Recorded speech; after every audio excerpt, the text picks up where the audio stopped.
seen too much Shadow Venusaur, so as you're a competitor, you're kind of thinking in your head too, like, can I take the Sludge Bomb? You know, you're probably very aware of a regular Venusaur, but since you don't see this, it puts a little doubt in your head. It maybe makes you make a little mistake. So really interesting curveball from Though Technical. One of the favorites probably here today. Yeah, I will say, to answer your question, I did actually tank a Shadow Sludge Bomb from a Shadow Venusaur on my Trevenant once. Okay. At full health? A few weeks ago. Or what health was it at? My Trevenant was fairly healthy. Okay, and let's okay. just say the outcome was, even though I did survive the Shadow Sludge Bomb, it was not comfortable for the Trevenant. So I do not blame HK Assassin at all for shielding that Trevenant there. Trevenant also being very strong for his team for that matchup too. So definitely want to preserve the health on that Trevenant. But yeah, that was an exciting match. Yeah, once again, seeing more Obstagoon instead of Medicham. I think both the trainers were running Obstagoon in that matchup, and they were both running Night/Cross Chop and Counter, not the Obstruct. So it looks like the trainers are just kind of going with the more consistent, the typical moveset of the Obstagoon so far, but you never know as the tournament progresses what other trainers will be using. Yeah, you know, and so we've already had a very exciting set of battles so far, and we'll have definitely more for you all. We're going to cut to a quick break before we queue up our next set of trainers. Hey trainers, my name is Will Dunphy, and I'm here to talk to you about... Oh? What's that? A wild Lickitung just appeared. Let's take a closer look at Lickitung, one of the bulkiest Pokemon in the Play Pokemon Championship series, and go over a few tips on how to master it as well. Lickitung is a normal type Pokemon, so it is only weak to fighting type attacks. This gives Lickitung a tremendous amount of neutral matchups, and combined with its bulk and consistent moveset, Lickitung is a very comfortable addition to a strong Play Pokemon Tournament roster. Lickitung's best fast attack is, unsurprisingly, Lick. Lick is a one-turn Ghost-type fast attack that deals super effective damage to Psychic and Ghost-type Pokemon. Advanced Lickitung players use Lick to mask their Lickitung's stored energy. They achieve this by gathering more energy than required for their charge attacks and then throwing them at unpredictable times. Recognizing your opponent's fast attack speed is key to mastering Lickitung because every single lick adds up. Lickitung's optimal charge attacks are Body Slam and Power Whip. Body Slam is a legacy charge attack that can only be learned with an elite technical machine, but it's key for maximizing Lickitung's potential. Power Whip is a grass-type coverage attack that, despite Lickitung's low attack stat, can still one-hit KO a Swampert. Power Whip also provides valuable coverage against common Championship Series Pokemon like Azumarill and Walrein. Finally, Lickitung's role on a Championship Series team is less obvious than most. Due to its normal typing and Lick fast attack, Lickitung actually excels as a counter for Ghost-type Pokemon. Due to its tremendous bulk, it can even win matchups against Pokemon that use the fast attack counter, like Deoxys Defense Form and even Medicham. While other normal-type Pokemon like Greedent and Linoone have similar coverage attacks, none of them can match the immense bulk that Lickitung can offer to its trainer. It can really take a licking. Don't forget to capture as many Lickitung as you can because Lickitung needs to be powered up to level 50 to reach its full potential. Let's capture this Lickitung and test it in battle.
Hey trainers, let's take a closer look at a Pokemon that has become nearly synonymous with the Pokemon Go Championship Series, Azumarill.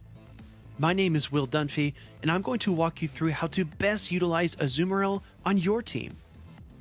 Azumarill is an incredibly powerful Pokemon with high defense and HP stats, as well as a dynamic moveset.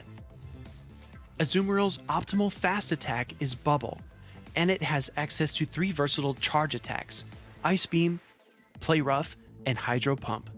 Choosing the right charge attacks for your Azumarill is key, so let's explore each of them.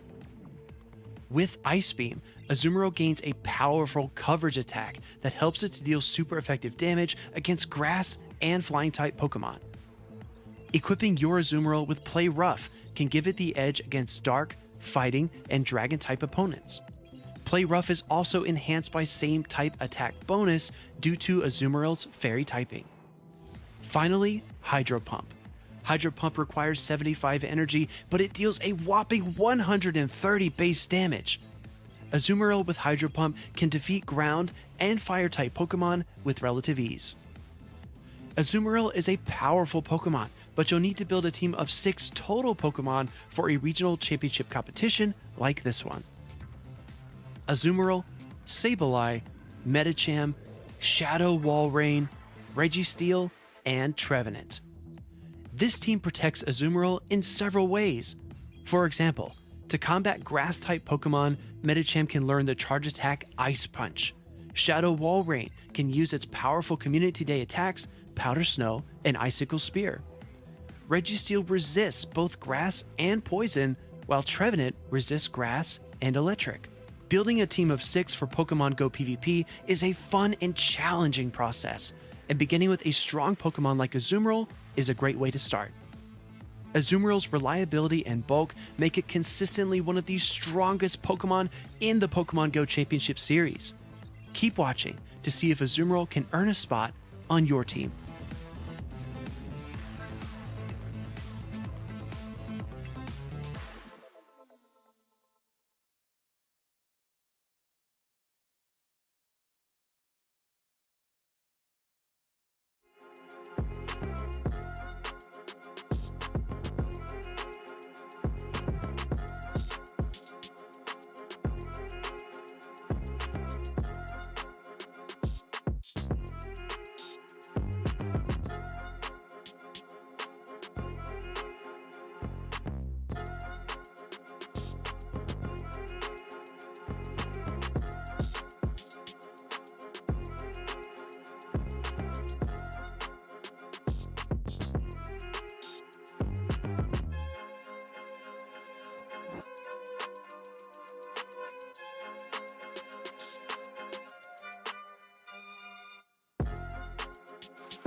Welcome back, Pokemon trainers, to the 2022 Pokemon World Championships here in London. My name is Gabby Snyder, and I'm joined here by Will Dunphy for, I would say, day 0 of the Pokemon Go competition, because we are featuring an amazing and incredibly exciting Last Chance qualifier. The Last Chance qualifier has been a thrill to watch. It's so interesting seeing these dynamic playstyles come to fruition. You see some trainers really vying for shield advantage, some for energy advantage. That Shadow Swampert in the last set with Though Tactical, my goodness, Earthquake. I could feel it shake the entire stadium here, Gabby. It was so impressive to watch. And we've got so many more battles queued up and ready to go, right? Yeah, we do. So we are currently within the depths of Wave 1 of the competition. There will be a second wave later on today with the second half of our competitors for the Last Chance qualifier. But only a handful of trainers will be moving on to compete tomorrow at the actual World Championships. And this is a really special year for Pokemon Go, because this is the first year that we're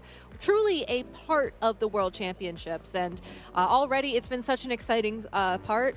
You know, what's been your favorite part of the World's experience so far, Speedy? You're going to make me choose. Oh, yeah, I have to choose one. am. Oh, my goodness. It's so hard to choose. I mean, the atmosphere is electric. Just looking here in front of us, we have the crowd. We have the stadium seats behind us, and the stage is just so incredible. So much work and care was put into this setup, and it's just so beautiful. The Pokemon Center was amazing. I'm loving all the energy I see on the Twitch stream as well. It's been explosive. It's been so much fun. And yeah, like you said, day 0, Last Chance qualifier. This is a very interesting and unique opportunity for trainers to come in here. Maybe they made a last-minute flight to London. Maybe they just have one more shot. Maybe they were close in a previous regional competition, but couldn't quite pull it off. They're here again, attempting to get into the World Championships, which is so much fun. This is like an appetizer, but my goodness, is it a treat.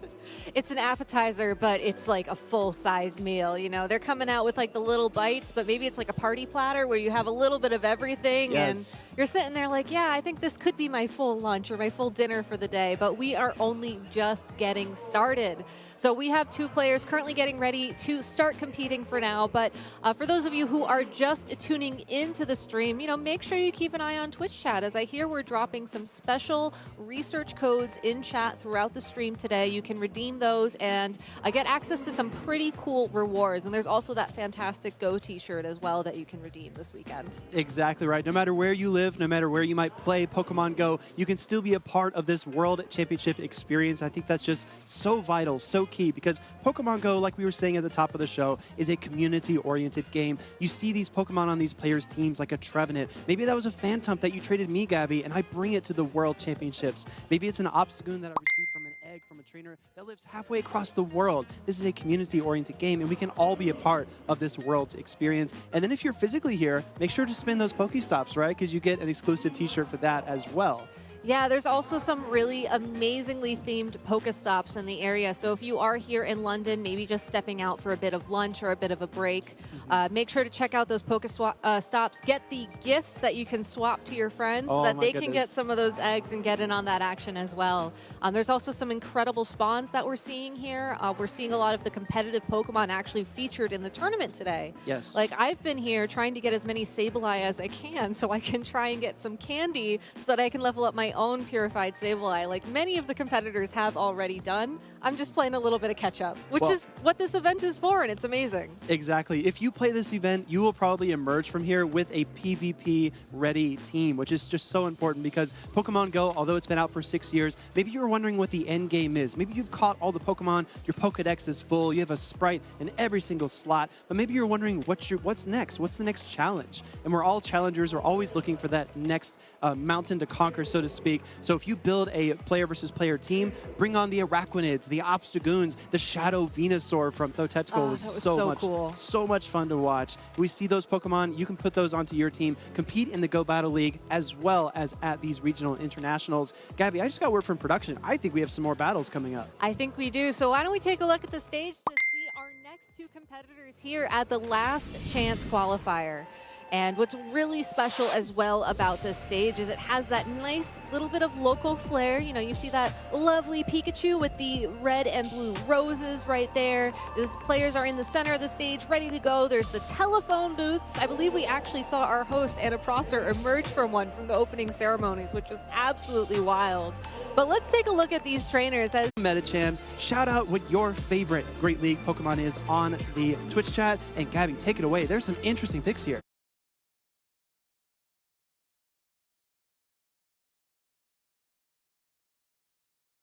All right, we have Emsley Boy 98 at the top of your screen running Shadow, Nidoqueen, Walrein, Lickitung, Medicham, Mandibuzz, which is a Pokemon we haven't seen yet today, and Galarian Stunfisk versus JB Cow 1987, Araquanid, Shadow Nidoqueen, Purified Sableye, Swampert, Azumarill, and the spice of all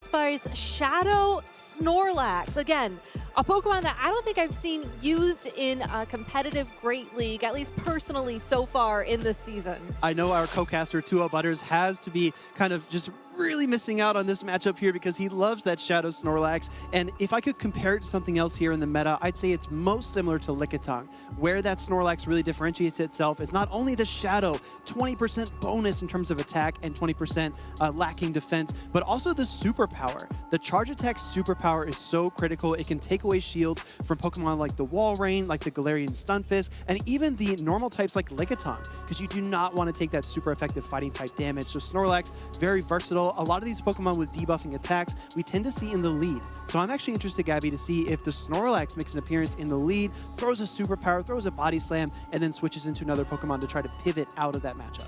Yeah, and Snorlax certainly has some incredible partners on that team as well to pivot into. You know, Azumarill is a fairy-type Pokemon, certainly would love to swap in on the Medicham, on the Galarian Stunfisk, or even the Mandibuzz on Emsley Boy's team at the top of your screen. But also, you know, there's that Araquanid as well, which is another bulkier Pokemon, also gets access to water and bug-type attacks, can also debuff as well with Lunge. So JB Cow has, I think, a few different strategies he can kind of run through here. You know, does he want to debuff with the Snorlax, the Araquanid, maybe even the Nidoqueen, and then sort of throw something bulky in the back so you can switch out and get that alignment that you're looking for? There's not an official designation for this, but Pokemon like you mentioned, like the Araquanid, like the Nidoqueen, they're really kind of a setup Pokemon. You can send them into a battle, throw that Poison Fang, force your opponent to either switch or kind of make it a shield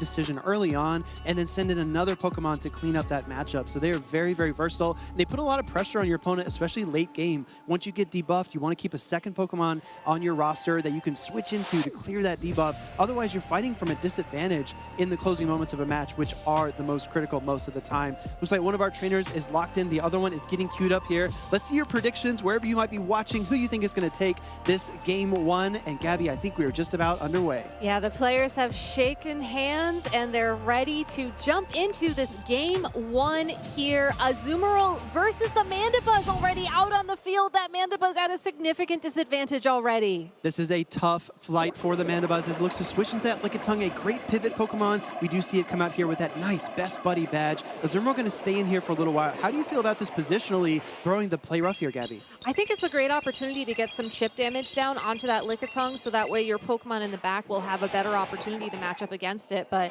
you know, I can see the pivot immediately into that Nidoqueen, and that Poison Fang's going to do such a fantastic job of dropping that Lickitung's defense. You just have to watch out for these Power Whips, which it looks like the Nidoqueen is not going to shield. Nidoqueen takes a lot of damage there, and these licks will add up, but it does look like it's going to be able to throw a Poison Fang here. This is also a fascinating switch in as well, because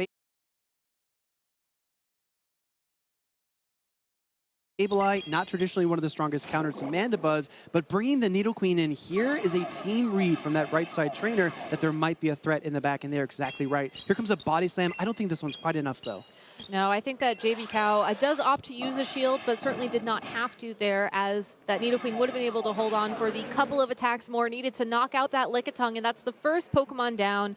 Emsley Boy has a tough decision to make here. Walrein certainly would have the type advantage against that Nidoqueen, but the timer is almost up, and that Sableye Sableye would be able to swap right in. Now here comes the Mandibuzz. We're going to see the Poison Fang get deployed here, but this is why the Nidoqueen is so tricky to navigate around. It's going to throw this Poison Fang. These air slashes will come through, but a second Poison Fang is pending here, and that defense will fall every single time up to 3 stages, which makes things like Mandibuzz that are traditionally very bulky look very frail by the end. Yeah, and that Azumarill is also on standby in the back still, so JB Cow just putting so much pressure down on the field. There's the swap to drop the defense buffs, and there is the Sableye versus the Walrein. Now, Walrein will be able to gather a ton of energy very quickly, but with 2 shields, or 1 shield still in play for JB Cow, you have to decide, is this Icicle Sphere or Earthquake? He doesn't go for that shield! Straight for the Earthquake. Walrein deals a lot of damage there to the Sableye, and this just got really complicated for our trainer on the right. It did. That Sableye will have the opportunity to throw out a foul play here, but that's not going to do too much damage to this Walrein. Will get that last shield from Emsley Boy, though. That is such a tricky call there because the Icicle Spear is same type attack bonus. Most trainers just opt for a lot of Icicle Spears, especially when shields are still in play. Coming with the Azumarill now, and this is looking a bit tough, but not unplayable here for Emsley Boy. It is, and second Earthquake coming out from this Walrein. Will JB Cow call it? No, he forgoes the shield once again. It doesn't do nearly as much damage to the bulkier Azumarill, but still, with that Nidoqueen only with a sliver of health left in the back, this play rough is really going to have to start dealing a ton of damage to even this match out. And I think it will. Look at that Walrein barely hanging on there. Going to make the switch into the Mandibuzz here. And again, we've mentioned this is very uphill for Emsley Boy, really unable to take back switch advantage, so he does have that dark type paired against the Azumarill. But now that Azumarill is low in health and forces a shield with the Aerial Ace, what a critical call. It looks like that Azumarill will get to a play rough prior to the Aerial Ace, but it's going to be close. Instead, that Nidoqueen catching this Aerial Ace, it will be a knockout, but more importantly, Azumarill will be able to come right back in and throw that play rough. Exactly. You only get 2 Protect Shields per game, but sometimes you can switch in that Pokemon, and it serves as a 3rd Protect Shield to bail you out of really tough situations, and we see that there expertly played by JB Cow. So just the Azumarill and, the Mandibuzz still being able to hold on, but will be bubbled down. And just the Walrein remaining. Now, both these Pokemon in the red, but an Icicle Sphere was already queued up, and Emsley Boy will be taking this first game against JB Cow. Resisted damage or not, this Community Day Icicle Spear is enough to knock out. And look at how close that matchup became after such a tough lead there for Emsley Boy. Yeah, it really came down to alignment at the end, and even though the Azumarill found itself opposite that Mandibuzz a couple of times in that matchup, the bulk was there, and those play roughs just were not able to secure the knockout when needed. And it was just, it almost felt like this couple of bubbles that it took to knock out the Mandibuzz extra was enough time for Emsley Boy to find the Walrein, to find that alignment and get that KO. Sometimes I like to think in terms of relative damage, especially when you only have 1 Protect Shield remaining. You look at your opponent's remaining Pokemon, you look at yours, you kind of judge your HP, kind of get a gauge how much health you have remaining. And when you kind of make that equation, you think about the Earthquake from Walrein versus Aerial Aces from Mandibuzz. I think the key play there was to no shield that Earthquake on the Azumarill. It was a tough bait call because we've seen the Earthquake earlier.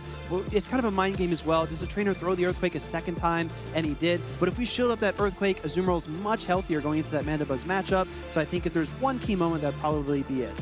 Yeah, and going into this game too, though, you can at least prepare for that a little bit. It sounds like Azumarill is definitely still the Pokemon play, just given how well it matches up against the Pokemon on Emsley Boy's side of the field. But still, it's not the only Water-type Pokemon that JB Cow has available to him. Do you think that he'll try and mix things up in any way, shape, or form? Going into this match, we're just going to go and start. It's already Shadow Nidoqueen versus the Purified Sableye with 2 Water types in the back for JB Cow. Walrein already out on the field, and that's an Arachnid. We see the Walrein come out, and the Water Spider Arachnid pounces on it. It's going to dominate this matchup here with that Bug Buzz, resisting all of these attacks from the Walrein. Walrein is just going to do its very best to deal some chip damage here to the Water and Bug-type Pokemon. But look at that, Gabby. Not very effective damage. And we saw that Earthquake really hammer away at that Azumarill in Game 1. I know. It's crazy to look at just how much damage Earthquake does to this bulky Water Spider Pokemon. This Icicle Sphere as well is not going to do much damage at all. Bubble Beam is also available to the Araquanid, so JB Cow has the ability to drop the attack of Emsley Boy's Pokemon, but for now, just going for that Bug Buzz, going to deal some direct damage to that Walrein, just barely falling short of a knockout. This is very tough because the Bug Bites are adding up, and the Walrein will try to reach an Icicle Spear. It might have been a charge move priority, but regardless, the Walrein will get to go first. No Protect Shields deployed here. It's really tough when you have a tough lead, and then it's even more difficult when you can't win switch. But here comes a Bubble Beam, and this is a bit tough because some of the stored energy is essentially going down the drain. But that Araquanid will be going for an undercharge, so not using all of the bubbles to power up that move, and as a result, getting one more Bug Bite in for the knockout on that Walrein. Getting this Araquanid one attack closer to this second Bubble Beam, which will connect with the Shadow Nidoqueen, which is probably a better target, all things considered. There's so many layers of strategy playing out right now. Still 4 Protect Shields in play. The Nidoqueen is debuffed, but it's ahead on energy, which means, okay, we see a switch out into the Lickitung versus the Azumarill. This is a bit tricky. Still 4 shields in play, Gabby, but shielding up a Power Whip is going to be critical in this matchup. I know, that happened so quickly. I believe the Sableye also made an appearance on the field, but for now this Azumarill blocking the Power Whip from the Lickitung. Both these Pokemon just content to charge up a lot of energy, and Azumarill going for the Hydro Pump. Pump it up. Here comes the Hydro Pump from Azumarill, and we do see the shield there on the Lickitung, which is a great call out because Hydro Pump was not revealed until now. Yeah, that Hydro Pump would have done so much damage had it connected. Unfortunately, the shield meant that Azumarill was a little bit more energy dry than had it gone for the Play Rough. But for now, does have a second Play Rough waiting. Will have to take this Power Whip first, though. That was a very, very tough situation there. You cannot afford to shield a Body Slam bait in a close matchup like this. Reaching for the Play Rough here, just going to opt for this same type attack bonus damage. Lickitung does shield as well, and this is just the incredible bulk of Lickitung just outlasting this Azumarill. But the switch timers are up. Nidoqueen comes in and a counter swap into Sableye. That happened so quickly, and it's going to be the Earth power from the Shadow Nidoqueen into this purified Sableye. Brings it straight down into the red, and as a result, Sableye will have the opportunity to throw one attack. Does opt for the foul play, but took a couple of extra turns there to get some more energy, maybe try to fudge the return, but ultimately was not able to reach it. Incredible late game counting there, throwing that foul play on the charge move priority, trying to get to another one. Lickitung says, no way! And licks it off of the field, but the Azumarill still has a Protect Shield remaining. Lickitung almost to 2 body slams. Are we going to see a back-to-back slam here? Well, there's the first body slam. Azumarill needing, I think, 1 or 2 more turns to get to that Hydro Pump, and needs that Hydro Pump for the extra damage. Instead, though, that second body slam is immediately thrown, and Emsley Boy winning this set against JB Cow 2-0. The double body slams are enough. The lick damage added up. The Power Whip did come through with no Protect Shield, kind of knocking that Azumarill's health pretty low, and then the double body slams, like we mentioned, were more than enough there. Very interesting play because it felt like all the momentum was on JP Cow's side, especially when we saw that Araquanid come out. Yeah, you know, the Lickitung is such a strong Pokemon. We saw it do very, very well at the North American International Championships, and it almost felt like JB Cow's team just did not have anything to counter that Pokemon. You know, once it was out on the field and it had the alignment against really any of the Pokemon that Emsley Boy brought, it was able to get plenty of energy, it was able to throw the attacks when needed, and just really a fantastic partner. So maybe something to keep an eye out for if you're looking to train up your own Great League team at home. Well, that was a very discreet pun that you just launched there, but there was nothing to counter the Lickitung. And what I noticed was that there was no counter user on that right side team, so unable to bring in a Medicham, a Scrafty, or even an Obstagoon to secure the knockout against a normal type Pokemon. Very, very uphill. And you mentioned the double water type strategy as well. Sometimes it's equally as important to look at what is not on the team, and we did not see a Trevenant. There's no Shadow Venusaur to be seen, so the water types are very free when there's no grass presence on the field.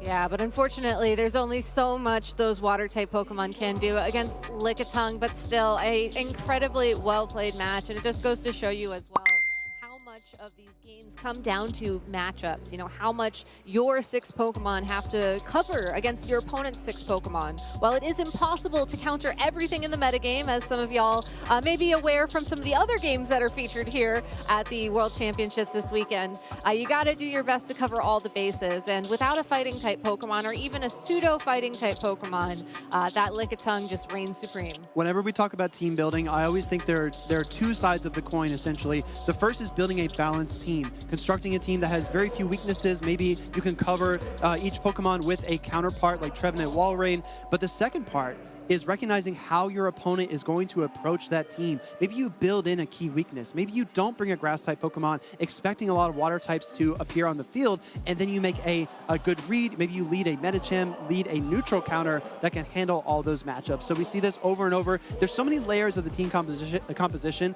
and as we see a long lock-in time for some of these battles, it's all worth it, right, Gabby? Because we take a long time to lock in, but once that battle starts, you are strapped in, you are going fast, and it does not stop until the battle's over. Yeah, you know, I'm really glad you brought up team building, because one thing I wanted to touch on this weekend particularly, so this is the last chance qualifier. This is the last chance players have to qualify for the World Championships. Thankfully, the naming all works out. It's very easy to follow. But, you know, when you have that last chance to qualify, you take some risks. You know, maybe you make decisions that you wouldn't make if you were vying for the title of World Champion because you're not there yet. You know, you have to get through an entire double elimination bracket to qualify and get to that next tournament. Do you think that trainers are bringing anything a little bit extra spicy, or maybe following some different team building rules as they prepared for this tournament today? Well, I think there's always a factor there. There's an X factor, if you will, especially when it comes to movesets on certain Pokemon. Obstagoon just had a community today where it was given Obstruct, its signature move, but there are also other attacks it can learn, like Gunk Shot or Hyper Beam. These moves, when they come through, just devastate your opponent, and you just want to pump your fists in the air when you land them. They're just so critical, and they can really swing the momentum. That being said, once you appear on the stream, people start to see your movesets. They kind of know what to expect, but I would love to see some variable movesets. It's also interesting as well. For example, the Mandibuzz running the Air Slash. Mandibuzz with Air Slash was not a very prominent Pokemon in the Go Battle League until Aries brought it to EUIC. And then every single Mandibuzz since has been the Air Slash variant. Interesting. So then is that more of a like influence type thing? Like, you know, the cool trainer used Air Slash, so I want to be cool, so I'm going to use Air Slash. Or is there a significant competitive advantage you have in a format where you at least know what Pokemon you're going to be facing off against? I think it really comes down to intention, team building, and how you want to approach your opponent's team. Mandibuzz in particular has a great matchup against 3 key Pokemon that appear repetitively on these competitive teams: Sableye, Medicham, and Trevenant. You're dealing at least super effective damage with your fast attack or charge attack in almost all regards, and you can just really power through a lot of teams. I think it's kind of overlooked because Air Slash generates energy a little bit more slowly, but Mandibuzz is one of those unique Pokemon that has the bulk to make up for it. Take a lot of damage along the way and really kind of carry a trainer to victory. All right, so let's have Mandibuzz carry us down to the stage where our next match is waiting, or maybe I should say Corviknight. We are in London, which is the inspiration for the Galar region. So let's go ahead and fly on down there to see our next matchup. Again, these incredible aerial shots just do not do justice how amazing this stage looks. But for this matchup, we're going to be featuring Marcelo CC versus Cristiati. And again, 2 very accomplished trainers vying for their last chance to qualify for the World Championships here. Absolutely. Like you said, if I may say this, there's a bit of majesty here in the United Kingdom on this stage. It's such an incredible sight to see. We do have some interesting team compositions here as well. We keep on asking for more unique Pokemon, more unique teams, and we're going to get exactly that as we get our teams here on the screen. And more returning picks as well. For example, that Lickitung for Marcelo. Very, very powerful. We saw it close out a matchup in a very tough situation. Lickitung pulled through. Will it do the same again? And the question I have for you, Gabby, do you see any particularly brave counter users on that bottom team? I mean, I see a Surfetch'd, which is a very brave fighting grass-type Pokemon, coming in with a Sword and Shield to represent its region well. And we're just going to jump straight into the game here. You know, let's not take time to talk about this matchup. Let's talk about the 2 Nidoqueen out on the field. One is Shadow, one is not. Absolutely. The Nidoqueens are on the field here, going to resist these poison jabs, and this is a coin flip decision. Once you build up to that earth power, you really need to decide to protect shield or not. But we have an interesting dynamic here on the left side, Gabby. When we look at this moveset again, check out this Nidoqueen from Marcelo. It's got a bit of a rocky surprise. All right, well, that was a Poison Fang into a shield, and now it's a Swampert into a Walrein, so we'll get back on that surprise. But this Swampert as well running Sludge Wave over Earthquake. And we do see the Walrein going to get to this Icicle Spear first. This Shadow Walrein just so oppressive and so dominant. This Icicle Spear is neutral, but look at that damage. Swampert loses a lot of HP. It's going to look to strike back here with a Sludge Wave. It will connect, as Cristiati does not go for a shield against this move, but still, that's not going to do enough for a knockout. Will bring that Walrein down into the red, and now it's just a race, I think, to see who can throw first, and that Swampert will get the Hydro Cannon to connect. Cristiati has the option to shield, does go for it, but that was his last shield for this game. This is interesting. This was a CMP swapper with the higher attacks that was able to use his charge attack first, and we do see the Icicle Spear get no bubbled here. This is really unfortunate because you're losing some of this energy, but you get one more powdered snow due to that undercharge. That was very strategic. And look at this, Gabby. 2 shields on the left side, 0 for Cristiati. Yeah, that Shadow Wall Rain has such low health. It makes you wonder if that undercharge is even going to come into play. And it looks like Cristiati going for a couple extra charges there. Will get to that Icicle Spear in time to fire it off. But Marcelo not going to shield, correctly calling that wasn't enough time to get to the Earthquake. Beautifully called. That was a mid-game counting that's very, very difficult to master. But we see these trainers really showing why they deserve a spot in this last chance qualifier. Coming through the Earthquake here, no protect shields in place, so Azumarill is defenseless, going to take all that damage on the chin, but Azumarill seems pretty happy about it.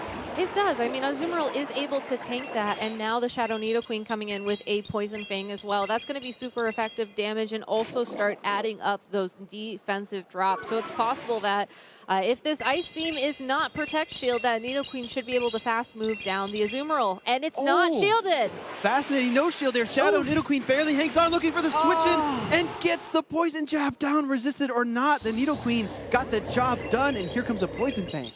So I think Cristiati now, the game plan is just get as many of these Poison Fangs out onto the field as possible, as that Shadow Wall Rain is the last Pokemon remaining for Marcelo. Those defensive drops are going to stick, so once that Azumarill comes back out onto the field, it should be able to do some really big damage, but it looks like only one Poison Fang will connect. That is so tough. The Wall Rain is just so incredibly imposing as it looks to Icicle Spear its way through another Azumarill. We actually saw this in the last set as well. Wall Rain, resisted damage. It doesn't even matter. It's going to secure the knockout here.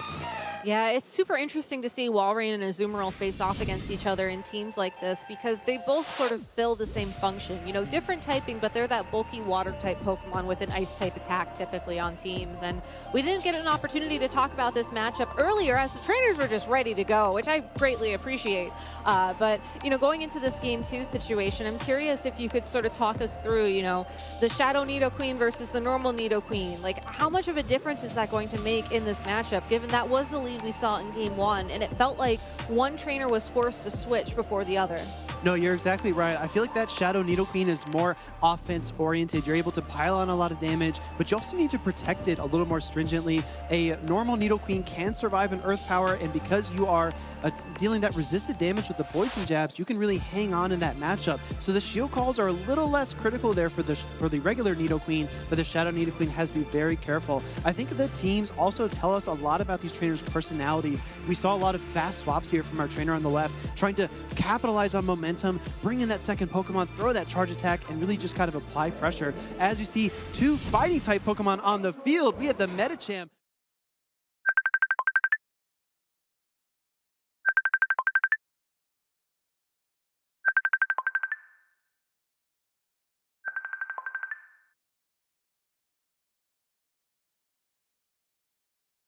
versus Surfetched. All right, well, that is certainly an adjustment. That would work better off against those Walreins, as fighting-type Pokemon are super effective against those Ice-type Pokemon. But for now, it looks like both these Pokemon are happy to stay out on the field, and that Surfetched able to get to that Dark-type attack first, though that Medicham did try to throw on Charge Move priority. It absolutely did, but the Surfetched with the higher attack stat lands at Night Slash first. Here we see a Ice Punch coming through from the Medicham, and as you can see here by the difference in HP, even though Medicham absorbed the Night Slash, that Psychic subtyping really helps it to resist the counters. See the counter swap here into Sableye. Now this is really interesting for our trainer on the right. Does Cristiani want to make a switch here or not? It's gonna be a tough call, as that Night Slash doesn't do too much damage, but instead Sableye on Sableye, both have return, both have foul play, but Marcelo's Sableye did have more energy going into the matchup, which means that foul play will connect with the opponent first. This is tricky as well because that Sableye on Cristiati's side was the best answer to Medicham, but it's on the field right now, and it looks like the Walrein and the remaining HP on that Surfetch are going to be called upon to defeat the Medicham later on in the matchup. As we see the foul play connect, it does KO that Sableye for Marcelo. Here comes Lickitung back onto the field. Yeah, that was an instantaneous swap into that Lickitung as well. So I think Marcelo just very confident in how this is going to match up. Unfortunately, was not able to use Lick to knock out that Sableye with those fast moves. This foul play will have to be shielded, but I'm pretty sure it's only going to be a couple more seconds here before that Sableye is just taken out. And as we look at this Lickitung on the field, the shiny variant looks so good and is loaded with energy. Lickitung is feeling good as a Surf Edge comes in here, going to look to maybe lick all the way down. And he does do it as well. And now the Wall Rain is going to come onto the field. It is a water-type Pokemon, and this Lickitung has almost 2 Power Whips ready. No Protect Shield. No Protect Shield, which can be very dangerous here, but at least Christiani will know how much damage that Power Whip will do. But the Medicham swaps in, and the Medicham is almost able to use those fast moves to pick up the knockout, but instead just throwing the Ice Punch. No shield. It looks like Marcelo is going to win this set 2-0 once again. Absolutely. It looks very, very clean cut there for our trainer on the left. Marcelo is going to walk away with a 2-0 victory. It always feels good. I think it's great for confidence as well. Yeah, early on in these rounds of the tournament, getting that 2-0 against a talented trainer always makes you feel good. And honestly, if you do lose 0-2, you still have that chance to appear in the secondary bracket. You're not out of the tournament quite yet. And I think that's still very inspiring for trainers to keep on going, keep on pushing. Yeah, so just like the regional championships we featured throughout the year and the world championships tomorrow as well, this is a double elimination bracket. So if you lose once, it's okay. You still have a little bit of time to figure things out. But once you have that second loss, unfortunately, you are knocked out of the tournament. So for now, it looks like Marcelo's tournament life is still alive. And I just got to shout him out. I don't know if you noticed this, but his trainer avatar and the shirt he was wearing were the exact same print. And I have yet to see somebody do that today. So congratulations. If anybody's playing bingo at home, that might have been one of the bingo squares. You can just check that one right off. There you go. Sometimes the outfits here at Worlds are as much fun to look at as some of these battles. People really just love Pokemon. It shows in every action that they do. And it's just incredible to be here at this spectacular event. We didn't get a chance to talk about it, Gabby, but that Nidoqueen on the left side there for Marcelo, Stone Edge was that second attack. That was the attack. Okay. Stone Edge is so critical as well because you send in a Pokemon like a Talonflame or even the Wall Rain, and you maybe think, okay, it's a poison thing, it's an earth power, either it's resisted or neutral, and then boom, the Stone Edge comes up out of the ground and really surprises your opponent. So we might see that play into a future match if we get that trainer back on stream. I would hope so. I mean, it's those spice picks that I really want to focus on going into the tournament tomorrow, because I also think that a lot of trainers who are planning on competing tomorrow, you know, they don't have to lock in on their teams yet. They can watch the tournament today. They can figure out what works, what doesn't work, you know, what the metagame is looking like it's going to be based off of what does well in the LCQ, and then make adjustments. So maybe it's possible that if Stone Edge ends up being such a critical call for the Nidoqueen,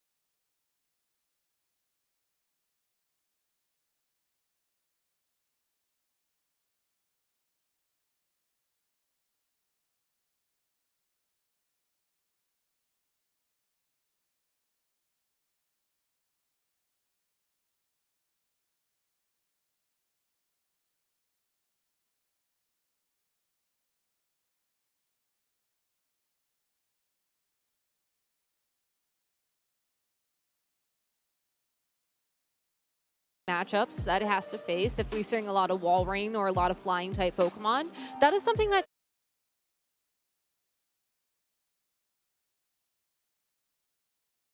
trainers can take from today, you know, use their TMs and go ahead and get access to that for tomorrow. So, you know, I love to see the creativity. I love to see people try things out in tournaments like this, because if this is your last shot at Worlds for the season, you know, what the heck? Yeah, to borrow from our TCG co-casters, just roll the dice. Exactly. Yeah? Just flip the coin. Just, you know, go for the critical hit.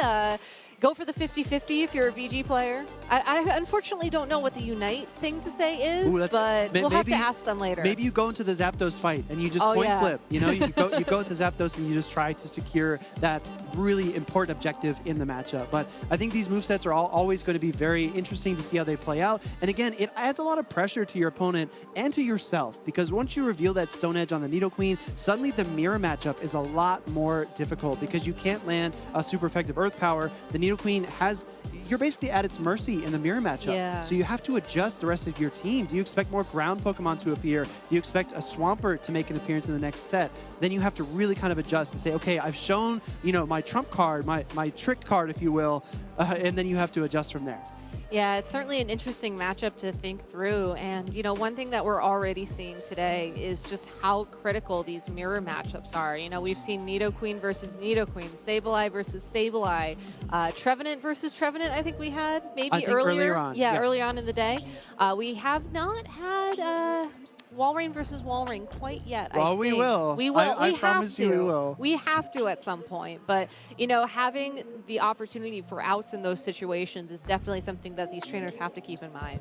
And I just want to reiterate again, these spawns for the World Championship event are so critical. For example, if you look at these teams, there's so much history behind these Pokemon. Walrein from the Spheal Community Day with the double elite TM attacks, the Icicle Spear and Powder Snow. Maybe it's the Phantom that you caught at the Halloween event last year that you traded to a friend and then it evolved into a Trevenant. Maybe it's the Obstagoon from Community Day. Maybe it's a Talonflame from Fletchling Community Day over a year ago. There's so much history and precedence behind these teams, and these trainers have been building them piece by piece and then trying to assemble a perfect machine to come in here and win Worlds. Yeah, I wish I knew when that Shadow Venusaur came into existence, because I know that was one of the first community days I think Pokemon Go ever had. Yep. I know my Venusaur is from all the way back then, but it's also not a Shadow, so it's tough to say. It's tough to say. It's tough. If you fight one of these Team Rocket leaders, for example, a Sierra, Arlo, Cliff, you can get these Shadow starters. Shadow, Shiny, Charizard, one of the best looking Pokemon in all of Pokemon Go.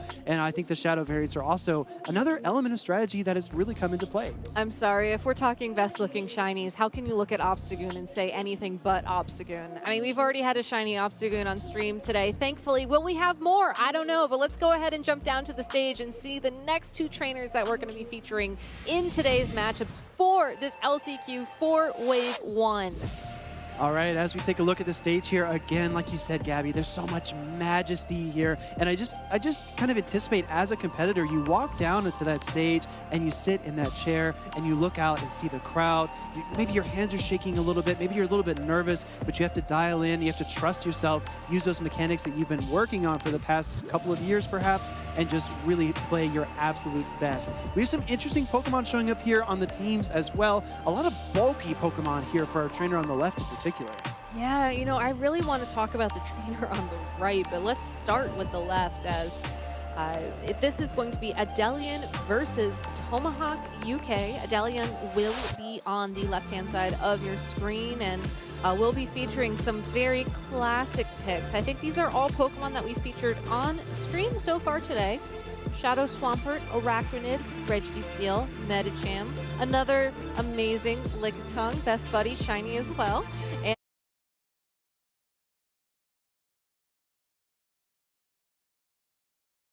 And Mandibuzz. But to talk about Tomahawk on the right-hand side, now there's a Pokemon here that I don't think I've seen yet or much of at all, and that's going to be a Shadow Drapion. That's a Poison Dark-type Pokemon.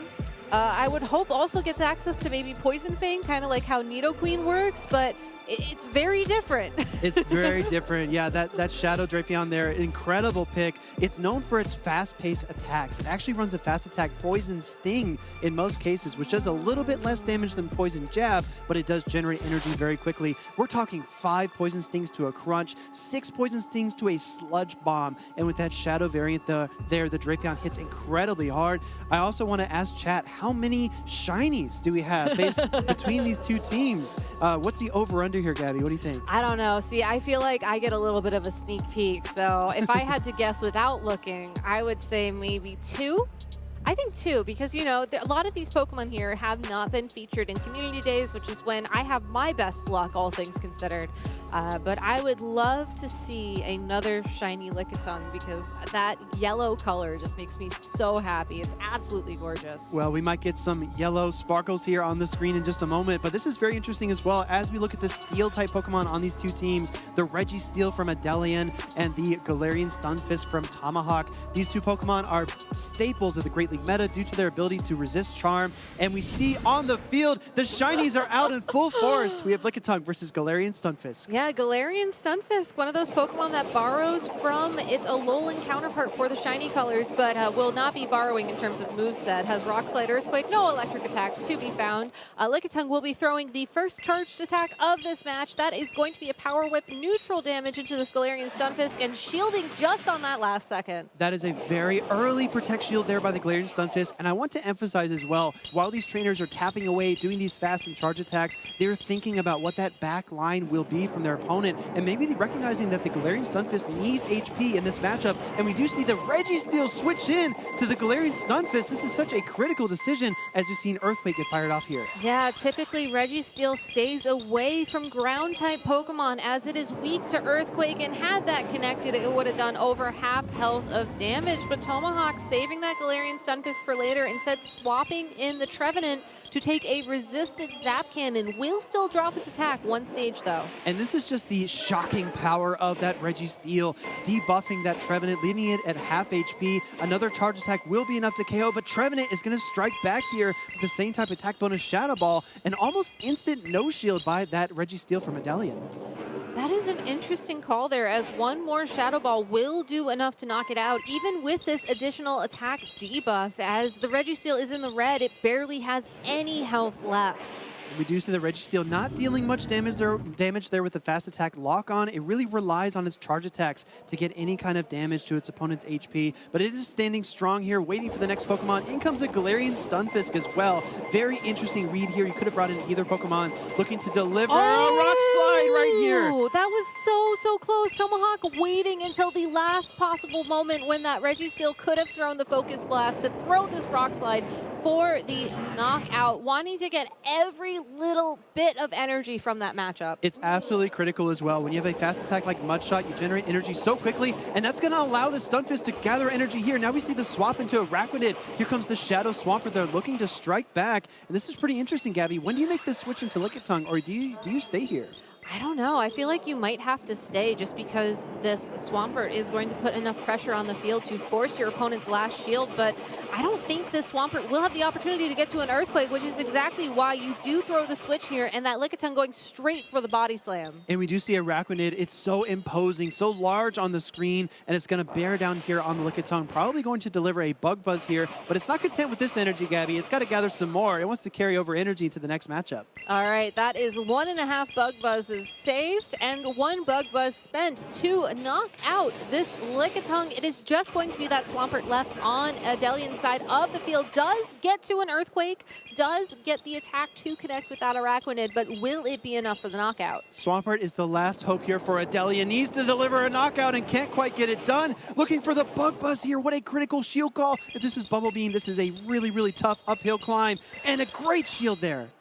All right, so that Swampert will be sticking around long enough to go for one more attack, but this Galarian Swampert swaps in and goes straight for that Earthquake, which will be enough for the knockout. So Tomahawk just banking that for later, early on in the match, able to take game 1 in the set. And the 1-2 punch is so critical there. Once you've gathered enough energy, you can deploy these charge attacks one after another and really apply pressure. I think it's such a great switch in as well, recognizing that the Swampert is more dangerous the more energy that it gathers, so you can't allow it to do those mud shots. You have to jump right into the battle and deliver that Earthquake.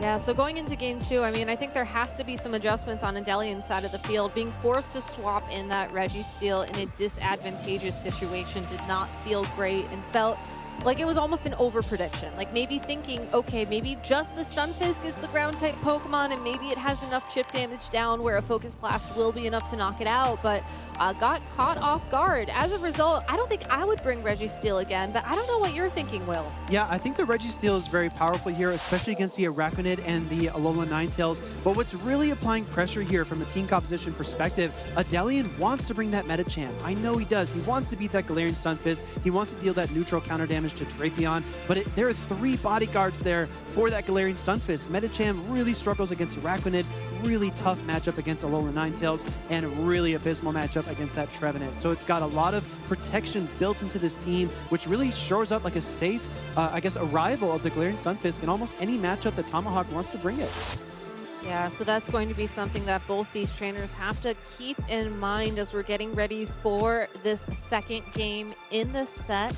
I find it interesting that a Tomahawk has locked in, but Adelian just taking a couple extra moments here to think through this matchup. And really, you know, everything is key here, as if you send in the wrong lead, if you get the wrong alignment initially, you could be in trouble. But this Lickitung happy to see the Trevenant on the other side of the field at the start of this game too. This is one of those counterintuitive matchups. Being a normal type Pokemon, it will dominate that matchup against the Trevenant in most cases. But in comes the Alolan Ninetales, and as we can see here, no instant counter swap. That tells Tomahawk that Registeel is not in that backline for Adelian. Does he realize that as well?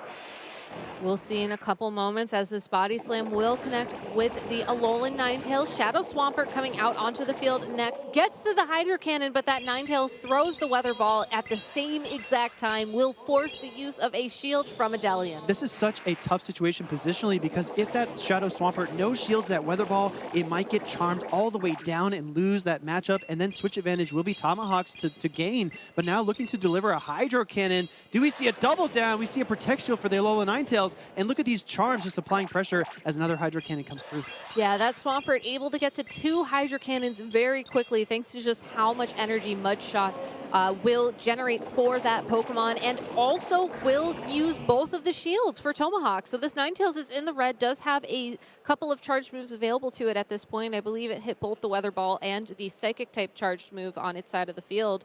But this Lickitung is at such full health, it's going to be able to take one of these pretty comfortably. Oh, this is a great use for Lickitung, just absorbing all this damage. But look at how important switch advantage was here for Adelian. He does have that Medicham in reserve, but now that Tomahawk can control alignment, he can easily send out that Trevenant. This is going to be a critical decision here once this Alolan Ninetales finally faints.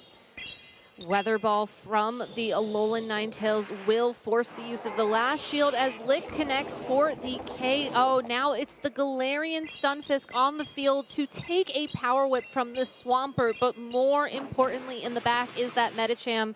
It's at full health, it swaps in, and the Trevenant back to face off against it. Now, as we know, these Shadow Claws and Shadow Ball are going to be super effective against the Psychic-type Medicham. Medicham looking a little bit spooked here, but going to try to deliver an Ice Punch and deal some super effective damage and stay in this matchup. But that Shadow Ball is impending, gathering some extra energy, knows the counts, knows the energy, and delivers a strike here. The Shadow Ball will be more than enough to secure the knockout.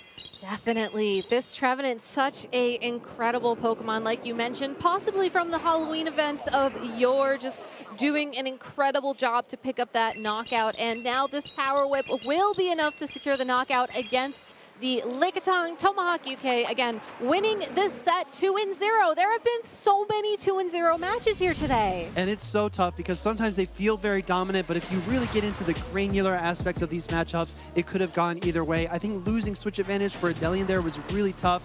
Unlike VG, you only have one Pokemon on a field at a time. And Gabby, I know you've seen this as well. A lot of these matchups come down to alignment and playing your way out of tricky situations.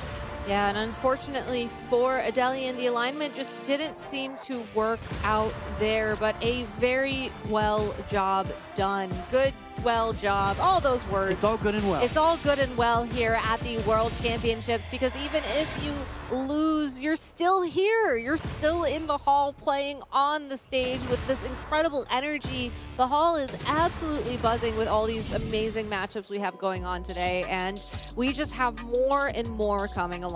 I'm really excited, Gabby. I wanted to ask you, though, we've seen a lot of unique Pokemon. For example, Araquanid, as the meta continued to shape up through the North American regionals and Internationals, we saw Araquanid really bubble to the surface when that Pokemon was released, and then kind of simmered back down once we saw more of the Talonflames, more of the Shadow Kanto Ninetales, really kind of burning it out of the meta.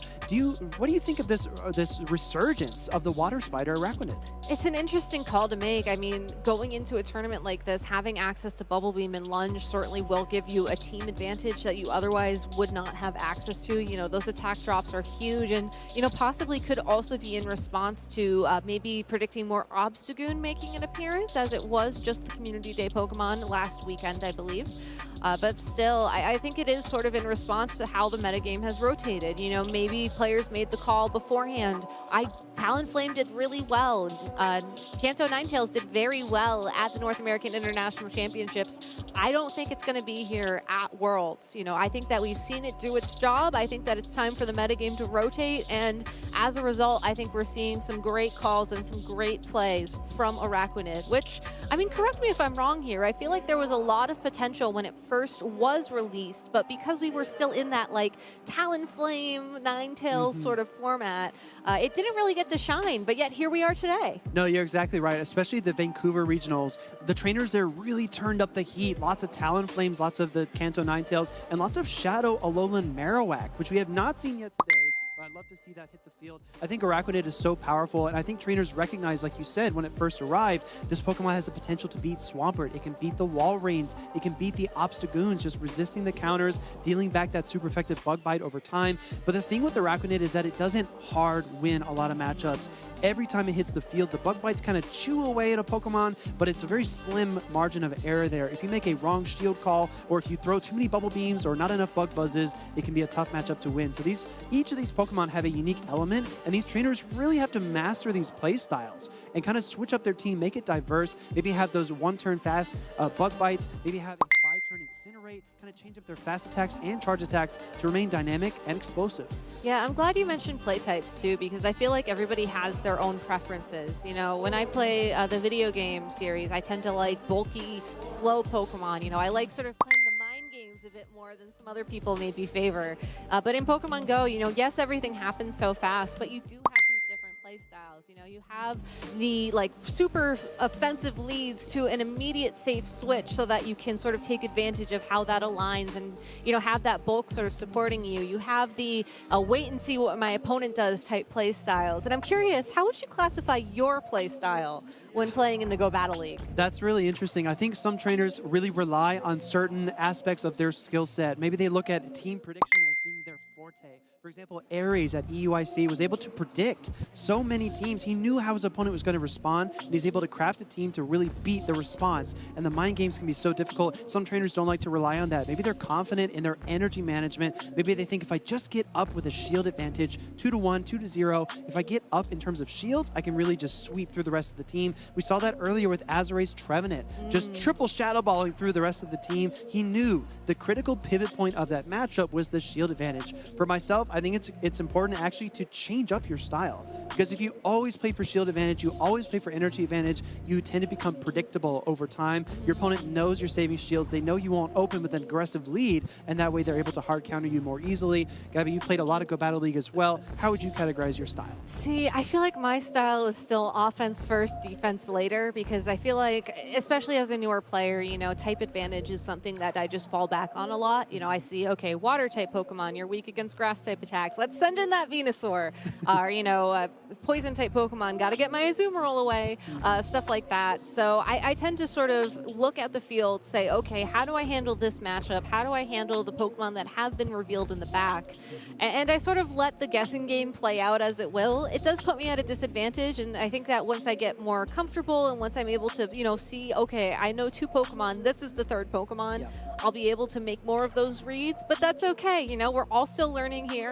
And I think that it's great that you can just jump into these games, especially with the help of like the event we're doing this weekend for the World Championships, and get started, because, you know, it is a very complex game. I think there is a lot to go on here, but you can start with simpler strategies. You can start with just your basic type advantages, and you can learn and you can have fun while doing it, which is the most important part. You know, I hope that everybody is having fun here this weekend. Yes, there is a lot on the line, and we're only going to amp the stakes up as we go throughout the weekend, but it's also Pokemon. You know, we are are here to have fun, and I hope that all y'all at home are having a blast watching as well. With that being said, I know everyone watching is ready for some more battles, so why don't we get those queued up here as we soar on down to the stage. In just a moment, we actually have a hang up there. I think Dragonite hit a gust of wind there. It's a little bit delayed, but we will slide on over in just a moment. What I wanted to mention, Gabby, that's very interesting is that in VG, there are things like immunity, right? Oh, yeah. Earthquake can't hit flying-type Pokemon. There's certain aspects of the game where you're really kind of cornered.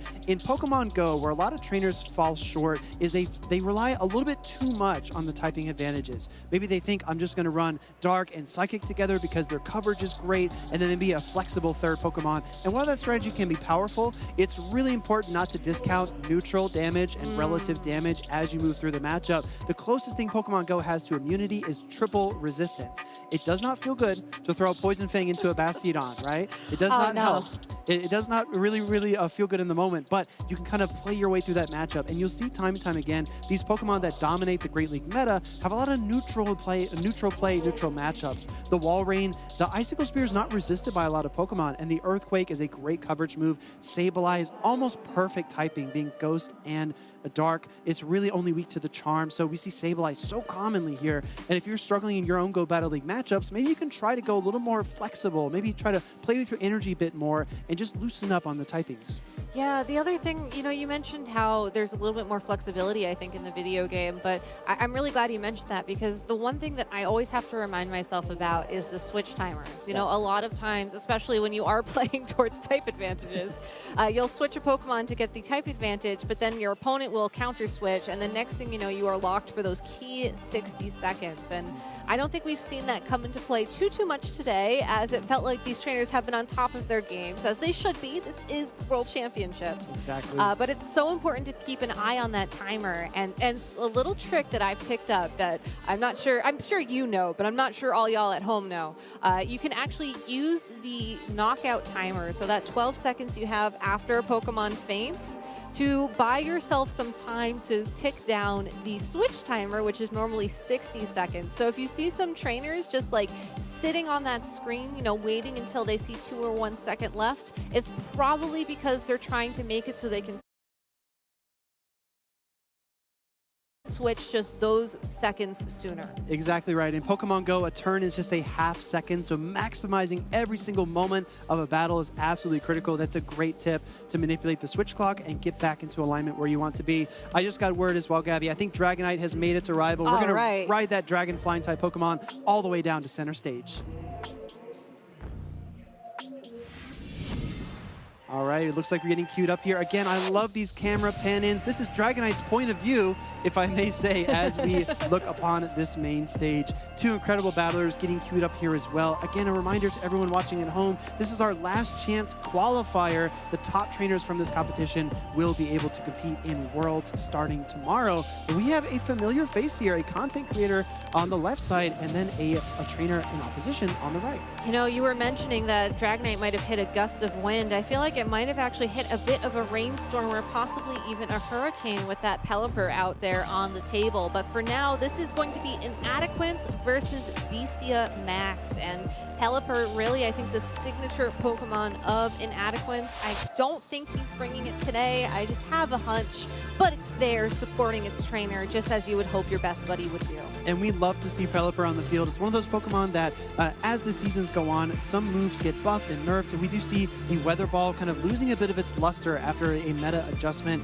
after a previous season of the Go Battle League, and now we see it resurfacing here, which is really cool. The water and flying type Pokemon is so powerful, especially when there's such a lack of electric types. Trainers at home might be thinking about typings. They might say, where are the Raichus? Where are the Zapdos? Why are we not seeing these electric type Pokemon? There are just so many obstacles to those in the current meta, which opens the door for a Pokemon like Pelipper to really soar. Yeah, and one other thing about Pelipper that I find super interesting is that it does very well in those limited meta tournaments. So the Go Battle League ladder in-game will sometimes have these fun formats, such as the Hisuian format, where you can only use Pokemon found in the Hisui region.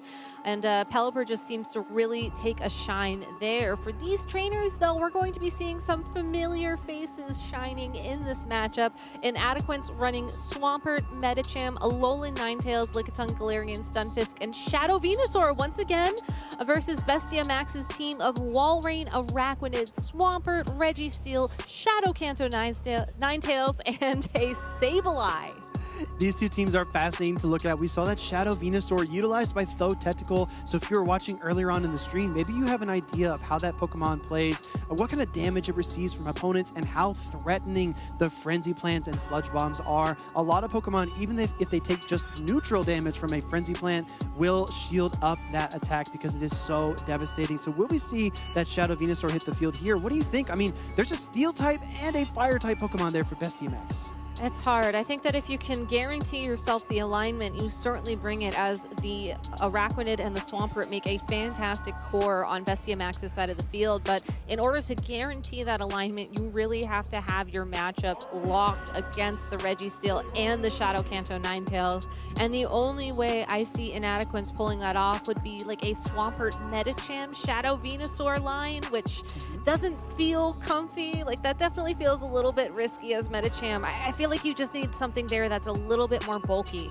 If you can find a way to make the Lickitung work as a possible alternative, then maybe that's the line you go with in this game one, but you really only bring that Venusaur if you're absolutely confident that you can protect it and get the alignment that it needs. Well, speaking to what is on those team sheets and what is not, we do not see a counter user there for Bestia Max, so the Lickitung will come out to play as we head to the field here. We do have Lickitung on the left side versus Swampert on the right. Generally, Lickitung does get the favorable matchup here, but let's see if we see a switch out or if these trainers want to trade some blows. Yeah, that Swampert is going to get to that first Hydro Cannon and possibly even to a second, throwing the Earthquake here, and that Lickitung not going for the shield just quite yet. Again, it is a very bulky Pokemon, so even though it takes a ton of damage, it is able to hold on and keep this energy for the Araquanid that now switches in. Now look at this counter swap here by Bestia Max. He does deal a lot of chip damage to the Lickitung and then switches in the Araquanid. And as you were mentioning, there are very few hard answers to this Pokemon, and now one of his best answers in Lickitung is very weak, trying to square off against the water and bug type Pokemon. Yeah, I don't even think Lickitung can go for the Power Whips confidently here, as there's so many shields in play. You just want to guarantee as much damage as possible, and if you can throw 2 Body Slams instead of 1 Power Whip, you take that. You get that second Body Slam, and it looks like the Araquanid is still not shielding. Araquanid is still on the field. Doesn't need any of those Protect Shields to win this matchup, but it was a charge move priority, and this is a little bit unfortunate, but we do see the Bug Buzz get delivered here, and Araquanid has done its job, taking down one of the bulkiest Pokemon in the Open Great League. Here comes Medicham, and this is a tough counter down. Yeah, it's going to take a few turns, and the Bubble Beam was almost reached by that Araquanid, but that Medicham able to knock it out and get some energy queued up. If the Swampert comes back in, I imagine a Ice Punch will be thrown almost immediately here. But Bestia Max still has these 2 shields, and I think it's time. You got to start using them. I just want to point out as well that this was a really tough situation. You could have brought in either the Pokemon, but making a read on the back line, Bestia Max aligns that Fire-type Pokemon against the Venusaur. What a critical call there to send in the Swampert, even though it did take a lot of damage. Yeah, Bestia Max saving these 2 shields for the Shadow Kanto Ninetales, it looks like, which it's a very frail Pokemon. It really does appreciate having that extra bulk. And we do see the Embers finally burn down that Venusaur off the field. Here comes a Medicham, though, with 2 Protect Shields, but this Kanto Shadow Ninetales looking to strike back here with some Weather Ball pressure.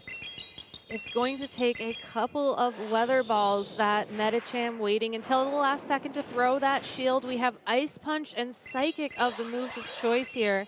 Ice Punch probably goes for the throw. It's a little bit less energy in terms of cost, and it is resisted. So now you just try and build up to a big Psychic, or maybe just hope you can counter it down. Now what's really tough here is that this, oh my goodness, Shadow Kanto Ninetales has 2 Weather Balls. It's going to deliver this first one, so even though there's still a Protect Shield remaining, Inadequance is really outpaced in terms of energy. Oof. Looking for an Ice Punch here, but he's only got maybe 1 or 2 HP on the Medicham. Yeah, that Medicham needed a second Ice Punch in its arsenal in order to take on this Swampert, which is the last Pokemon in Bestia Max's side of the field. Instead, Mudshot will do the damage to knock out that Medicham, and as a result, Bestia Max taking game 1 in the set. Now, some trainers at home might be wondering why we didn't see that Protect Shield get deployed from Inadequance. He still had 1 shield remaining, but we did point out that the Shadow Kanto Ninetales had gathered enough energy for 2 Weather Balls, so even if you deploy that Protect Shield, your opponent does get the second Weather Ball. But that Swampert matchup in the very end was very close, just one counter away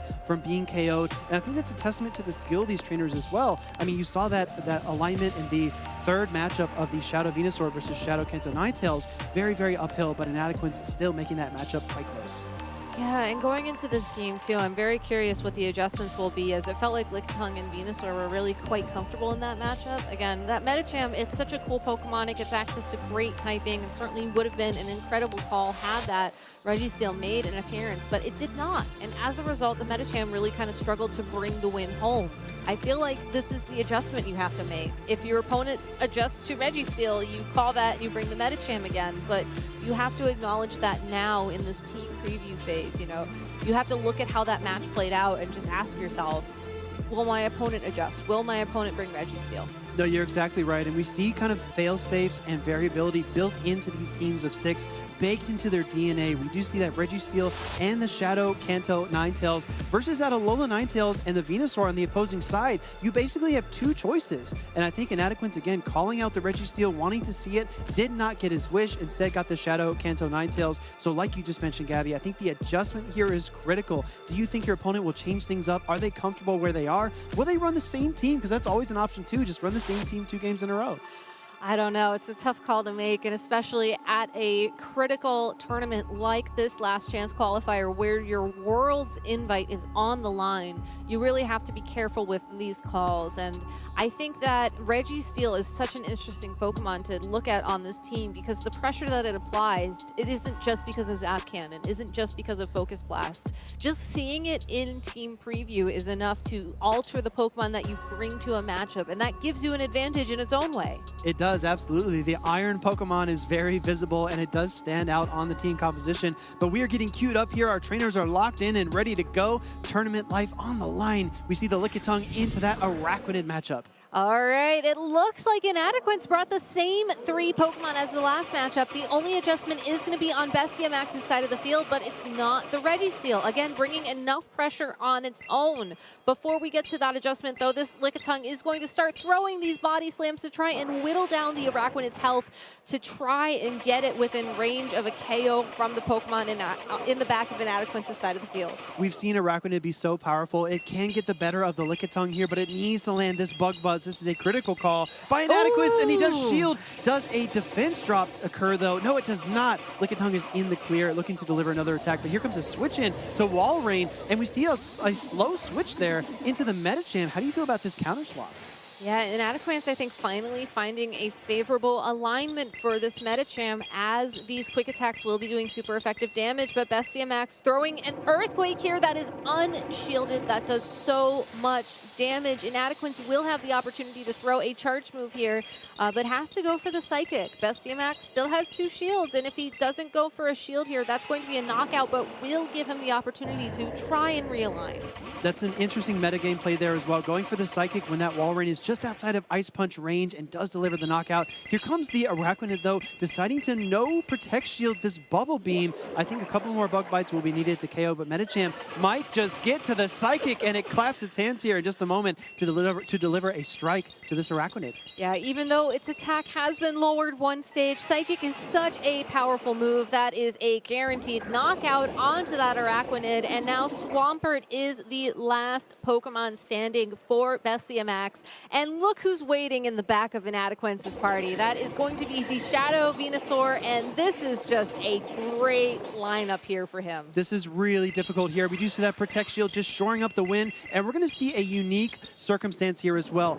I'm going to bet you here no Protect Shields will be deployed. I don't think Inadequate's even throws a charge attack. He goes straight for the Vine Whips. 2 shields in the bank, and it's a shame you can't carry that over to the next battle. Yeah, you got to spend your shields while you have access to them. As much as I would love to have a 3 shield situation, the only way you can really do that, I guess, is if you have a Pokemon in the back to try and take one of those charge moves for you. But, you know, Shadow Venusaur is so powerful, able to win that match on its own, does not need the charge moves, can just go for those grass-type fast move attacks. And, you know, going into this game 3, if you're Bestiamax, you're looking at a grass-type Pokemon, you're looking at how scary it is. you know what resists grass and poison? It's the Registeel. I mean, it's still there. It's still a threat in Team Preview, but will this be the time where we see it take the field? And this is yet another layer of strategy that we see come to fruition as these best of threes go on, especially when you get to game 3. Sometimes you bring 1 or 2 or even 3 counters to a prominent Pokemon on your opponent's team. You dissuade that Pokemon from appearing, and then in that third game, that Pokemon shows up and makes an impact. So will we see that here, or will this adjustment be enough to keep the Registeel off the field? I think these trainers are tinkering around with their lineups. I don't know, Gabby, I feel like you would bring the Iron Pokemon here. I would, but I have a philosophy when it comes to competitive Pokemon, and that is if a Pokemon is very good and you can see the opportunity to play it, you just make the play. Especially in a game 3 situation. You know, the mind game has already been set up. Your opponent's been asking themselves constantly, will the Registeel show up? Will the Registeel show up? At this point, you know, they're probably questioning themselves. Like, well, it hasn't shown up. Maybe there's a reason why it won't show up. And that's when you decide, okay, I'm going to send it in now and take advantage of that. The interesting thing about Bestia Max's team as well is that I feel like you don't have to necessarily lead the Registeel, which I know a lot of trainers will feel pressured to do. So that could be another way to sort of catch your opponent off guard.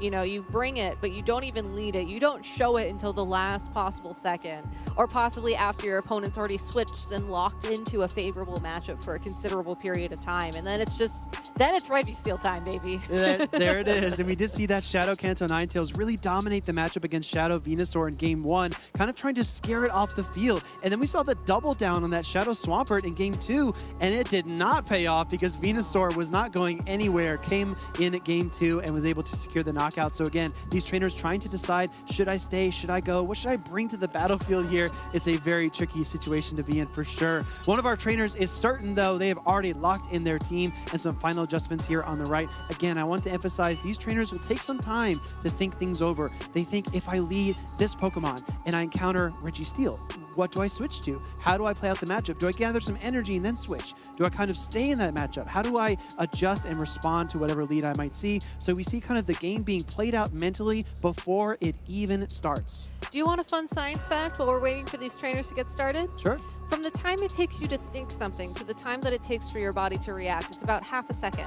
Now, if you could just refresh my memory, how much time does it take for a turn in Pokemon Go? Is it about half a second, I believe? A single turn in Pokemon Go is half a second. Exactly. So that is just how much time you have to be thinking ahead. And if you are able to sort of take this time in between the matches to pre-program, if you will, to visualize how you want that matchup to go, to visualize your switches, to visualize your charged moves, it's already there waiting in your brain so that you can execute just that much faster. And it's so cool to watch these trainers sort of watch that play out, watch their thoughts execute on the field as we're going into this game 3. A Alolan Ninetales out on the field versus a Sableye. Such a tough matchup. Instant swap into Walrein and now a Galarian Stunfisk. Incredible adjustments by both trainers here, but Inadequance does get the better of the lead situation. Now, Walrein can win this matchup against the Galarian Stunfisk, but it needs to land that super effective Earthquake to have a chance, as you see that super effective Rock Slide just pile onto that Ice-type Walrein. Well, the Walrein has enough energy for an Earthquake, but instead going for the Icicle Sphere, possibly trying to catch this Stunfisk off guard and get one of these valuable Protect Shields out of play. Walrein will have to invest a shield in now if it wants to take this Rock Slide, but Bestia Max is only a couple of turns away from a second Earthquake, at which point Inadequance again has to ask himself this question. Will it be Icicle Sphere or will it be Earthquake? It's an Icicle Sphere. Will Inadequance go for the second shield? This is such a critical call, and we see the shield again, double baits with the Icicle Spear. That would just be some neutral damage there, but we do see the Rock Slide coming through here, and the second Protect Shield coming up. This is a pivotal matchup mid-game. Yeah, already these trainers investing their shields. There are no more shields in play, and that Walrein just had that Earthquake on standby. This will be enough to knock out that Galarian Stunfisk and force Inadequance to switch in. It looks like the Swampert is the Pokemon of choice, but that's going to take so long to knock out the Walrein with those fast moves. There's time for an Icicle Sphere, possibly even a second. Now, Swampert does have the higher attack, so it will win a CMP event if it does come to it, but it gets the the mud shot down, doesn't even need to throw a Hydro Cannon. But look at this alignment now. This is so tricky because the Sableye comes out and that Alola Ninetales is poised to land against a steel wall here in a few moments. But let's see if Swampert can kind of Hydro Cannon its way out of this matchup. Well, the nice thing about this Swampert is it does already have 2 Hydro Cannons locked up, which means this Sableye will be knocked out. But if you have 1 Pokemon remaining on your side of the field for this match that your whole match relies on, if it's the Registeel, you know, you are not out of options. The Swampert does get to the Earthquake first, but you're almost at full health. You can take one of these. Exactly right. We do see the Earthquake come through here, but this is going to be pivotal because even though that's a lot of damage, it's not enough to knock out. And Swampert looking for another charge attack, but Registeel will strike first. And look at this situation now, Gabby. We have an Alola Ninetales, which traditionally fears the Registeel, but it's going to come in here and it's going to really apply some charm. All right, well, it goes for the undercharge against that Swampert as well, but 1 charm is all that's needed to knock out that Registeel. And in Adequance, taking us into our first game 3, at least for us this morning, winning that set 2-1 against Bestia Max. These sets have been pretty fast, but it's always great to see that pivotal game 3. And again, it's awesome that we can talk about these layers of strategy with the team compositions, scaring a Pokemon off, inviting another Pokemon in, trying to push and pull at these teams of 6 and get those 3 Pokemon that you want to see and then win the matchup. I just want to point out as well how critical this was. It looked like Bestia Max secured alignment with the double Icicle Spear bait and landing the Earthquake against the Galarian Stunfisk, and the alignment was so critical. Because we saw that Swampert getting away from the Registeel, could not get that alignment like it wanted to, but because of the energy advantage, it superseded those alignment issues and allowed Inadequance to win that matchup. So if you are, you know, at home sort of going back through this matchup, what is the point you think that Inadequance realized that he didn't need the alignment advantage? He just needed that energy. Like, because there must have been a decisive point in that matchup where that became his win condition. I really do believe it was the mud shot down against the wall rain. I think once he gathered so much energy, he was very aware, keenly aware of what the situation would be going forward. Landing those 2 Hydro Cannons as well, not allowing that Sableye to even trigger a charge move priority. Just firing the Hydro Cannon early to secure the knockout, and that allowed him to pace that Earthquake against the Registeel. And once you deliver all that damage, it was easy to see that Registeel withstood the attack, but it didn't have enough gas left in the tank to close out the rest of the matchup. Yeah, the Earthquake is such an amazing move to counter the Registeel. So if you see maybe some Mudkips around spawning, make sure to grab one for your team because it's just such a fantastic Pokemon to have. You know, I feel like Swampert as well has really become one of the staples here in the Open Great League format. You know, I feel like it's on almost every other team that we're seeing here this weekend. It has great typing, has great access to energy. You know, those Hydro Cannons just are gained so quickly. Unlocked, maybe? Achieved. There's lots of different words you can use to describe that. Well, there's a phrase in our grassroots community, right? You blink twice and there's another Hydro Cannon. You know, exactly. You turn around, oh, Hydro Cannon, surprise. But Swampert is so deadly, and it's so critical as well, because if you don't see a Grass-type Pokemon, if there is no Shadow Venusaur, if there is no Trevenant on your opponent's side, or if you're not facing a Lickitung with some stored energy and a Power Whip ready to go, Swampert is able to deal so much neutral damage that it really just applies pressure to shields and HP over time. And it's especially tricky if your opponent's Swampert has 2 Protect Shields and you can't deal enough fast attack pressure yourself, because then the Swampert just fires off Hydro Cannon after Hydro Cannon repeatedly, and you get washed away. Yeah, I really do love how we're seeing trainers recognize very early on in these matchups which Pokemon they want to invest their shields on. You know, I don't think I thought about the game in that perspective until after the North American International Championships.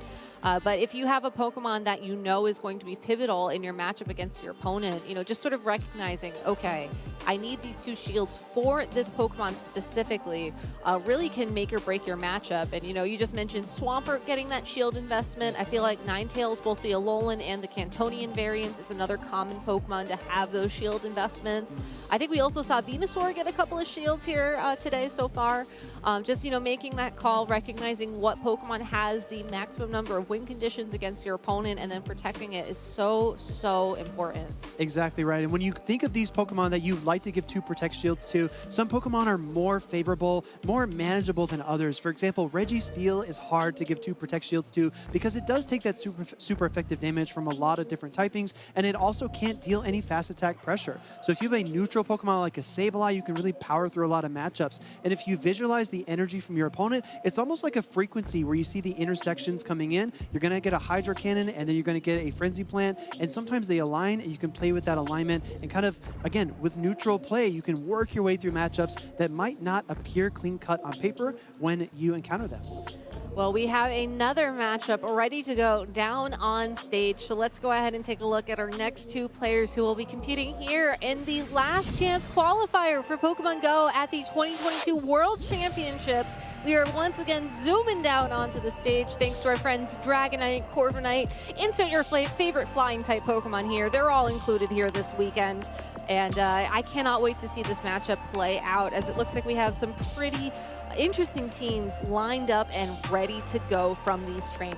Yeah, something new, something old. We do see some very common picks resurfacing here, including Nidoqueen, Swampert, the Alolan, Ninetales, Lickitung, Sableye, and Walrein there. And then some interesting picks as well. I am really surprised, Gabby, at this resurgence for Venusaur today here at the Last Chance qualifier. This is a little bit surprising to me. I am too. I mean, Venusaur is one of those Pokemon that I feel like did very, very well early on in PvP in the player versus player mode.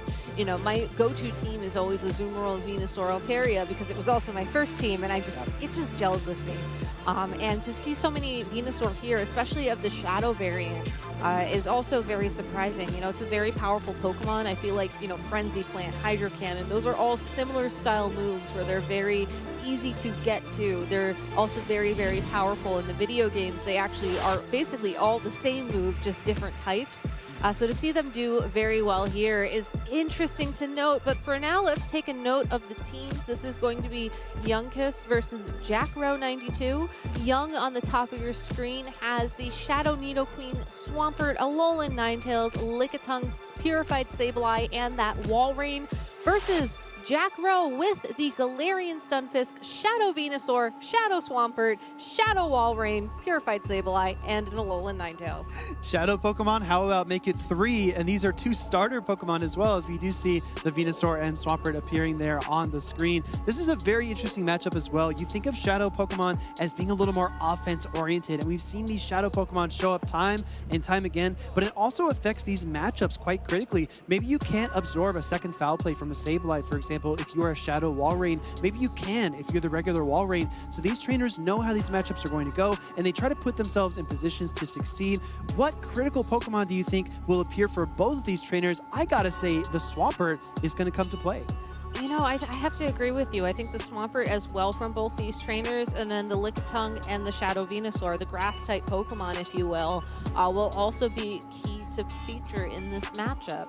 I find it very, very curious that Jackrow is running 3 Shadow Pokemon as well. You know, those Shadow-type Pokemon, or Shadow ability Pokemon, if you will, do have a 20% attack bonus, but it does come at a cost of their defense. And having half of your Pokemon have that defensive drop is certainly a very risky play to make. You know, yes, you have the bulk of the Sableye to back you up, and Galarian Stunfisk can be pretty bulky as well, but I hope this is a confidence read from Jack. You know, these are the Pokemon that he understands, that he knows how to make work, and as a result, you know, can be successful despite, you know, the lack of defenses, relatively speaking. No, I absolutely agree. And when you look at a team that has half of its roster being that Shadow variant, it's really difficult to allocate shields correctly because you take a lot of damage from your opponent's attacks, and you might want to invest in your Shadow Swampert. You might think Swampert is the key to this matchup, but then you might not see that opponent on the other side that you wanted to align against, and you might say, oh my goodness, I spent both of my Protect Shields on Swampert, and now I'm just exposed, and the rest of my team is going to take a lot of damage. So it's really difficult to kind of decide who to provide those Protect Shields to and what your key Pokemon is. Again, as we kind of explore these different teams and players, we get an insight into these different skill kind of areas that these players have tried to develop, predicting teams, managing energy, shield allocation. There's so much that goes into Pokemon Go PvP. Yeah, and even though a trainer may have 4 out of the 6 Pokemon the same on their side of the field, maybe even 5 of the 6 the same, just because they're the same Pokemon doesn't mean they're going to be played the same way. You know, you have to look at a trainer's personal biases and how they approach the matchup as well, which I think is really going to come to play here because there's just so many different positioning options you have. You know, knowing that Jackro has the Shadow variant of the Swampert and the Walrein, and Young has the normal one, you know. And I feel like that almost gives Young the advantage just because he will be able to sit in those matchups maybe a bit more comfortably than Jack will.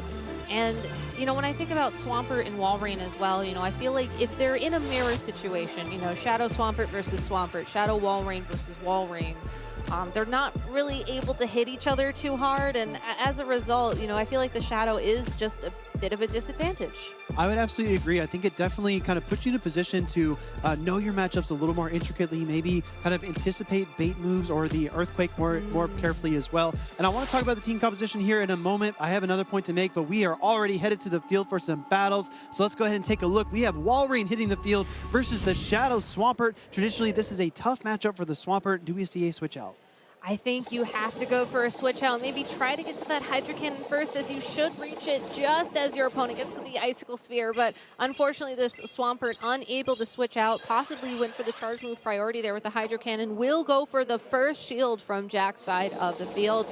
Actually going to charge up for a second Hydro Cannon and throw the Earthquake here. Going straight for the Earthquake, wanting to grab that Protect Shield back and reach shield parity, and achieves that mission. Shielding up that Walrein there. That's a critical shield call by Youngus on the left side. You're going to see the Walreins come out to play now. And like you mentioned, Gabby, we have a Shadow versus a regular Walrein. Unfortunately for Jack, though, Young's Walrein already has enough energy to go for that Earthquake, and Jack forced to go for that final shield on his side of the field. Young able to pivot into the Lickitung as well. So now that Jack is unable to shield, this Lickitung should have ample time to get to those Power Whips and start dealing some big damage. But in the meantime, this Shadow Walrein has gathered so much energy. We're going to see a flurry of Icicle Spears get deployed here. Actually, no, reaching for the Earthquake. This is going to deal a lot of damage here. Critical shield call. Oh, he does not go for the shield. As a result, this Earthquake, boosted by that Shadow ability, brings that Lickitung down almost to the KO. Just has a couple of fast moves left. Will be able to throw this Power Whip prior to being knocked out, but does not get the KO against the Shadow Walrein. Walrein is so mighty as it does defeat that normal type Lickitung. Very, very thin razor margins there, but we do see the Walrein come in, and those extra Powder Snows are going to be very difficult because there are no Protect Shields remaining here as you see the Swampert hit the field. All right, this Swampert already down to about 50% of its health, and you know that these Icicle Spheres from Young's side of the field are going to hurt. Swampert does get to hold on for one attack and does get to the Earthquake in time, but will this, it connects. It's going to connect to your Earthquake coming all the way through, getting that excellent, and does land that attack. KOs the Walrein, but here is the tricky situation. You have no Protect Shields versus one shield for the Sableye. Do you go up for the return and try to deliver the knockout? Here comes the Frenzy Plant first. All right, well, this Frenzy Plant will at least get rid of the final shield for Sableye, but it has already gotten a couple turns worth of energy, and as a result, it's able to comfortably get to that return. This is going to do so much damage to this Venusaur. Sableye landing that return, and it does deliver the knockout. That Shadow Venusaur gets KO'd. Here comes the Shadow Swampert, and both of those Pokemon have fainted. Young is going to take game one. So Jack bringing all three of his Shadow Pokemon into that matchup, interestingly enough, and it just felt like, again, he just didn't have enough bulk to navigate those situations. So I'm very curious if in game two, you know, he follows a similar strategy. I think personally, I would want to have a little bit of bulk on my side of the field. You know, yes, these Shadow Pokemon are really powerful, and Swampert and Venusaur can get to those charged moves fairly quickly.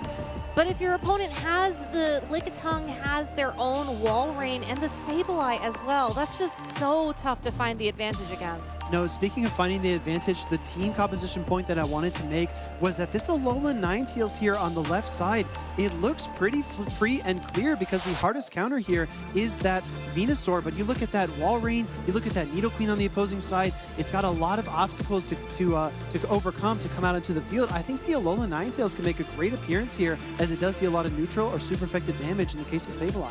Yeah, and I don't think you necessarily bring the Shadow Nidoqueen to counter the Alolan Ninetales on Young's side of the field in game two, especially if you're expecting a similar play to what you saw from your opponent in game 1. So that Alolan Ninetales, if Jack makes that read, could be absolutely huge. The other thing that I wonder about on Jack's side of the field is we saw that Sableye do so much work for Young in game 1. Do you maybe pivot and bring your own Sableye in this game too, just to have that little bit of extra bulk in your favor? I think so as well. Sableye is such a versatile Pokemon, and we do see on the field, great calls by our co-caster Gabby here. We see Sableyes in action. Yeah, two Sableyes staring each other down from across the field. We'll go for a couple of Shadow Claws each, possibly trying to reach a foul play. Both of them, I think, throwing uncharged move priority as well. Looks like Young's able to connect the attack first. No shield on Jack's side. Yeah, this is a critical situation as well, because deciding not to push there for the charge move priority is going to not give the information about which Sableye would win it if they did meet. Instead, opting for the extra Shadow Claw there. We do see a foul play coming through here from the Sableye on the right side. Is it far enough ahead to win? No, switching in the Ninetales, trying to get the charm down and does not achieve it. Here comes a Lickitung. Yeah, that Lickitung is going to have enough bulk so that those charms just do not do enough damage. And even though Lick is doing a very, very small amount of damage to that Lickitung overall, it looks like this Ninetales is really going to struggle to find damage. Does connect the Weather Ball, will bring it down, will bring the Lickitung down into the yellow, but Lickitung has almost 2 body slams available to it already. Lickitung looking to finally fight back here now that it's gathered all of this energy. First body slam coming through, and we see a Protect Shield get deployed from the Alolan Ninetales as well. Alolan Ninetales looking to bear down with some charm damage, and suddenly the Lickitung is very low. Yeah, well, Alolan Ninetales is one of those Pokemon that trainers will invest 2 shields in, but not Jack, saving that last shield for one of the other Pokemon. Alolan Ninetales able to take the Power Whip and knock out with a return. Will throw the Weather Ball against this Wall Rain, but that's not going to do any damage. And speaking of ice here, this is a little bit of tough sledding because the Alolan Ninetales probably could have reached the Side Shock there, as it does resist these, Powder Snows. We see the Sableye switch in, trying to deliver a foul play here, and a Protect Shield as well.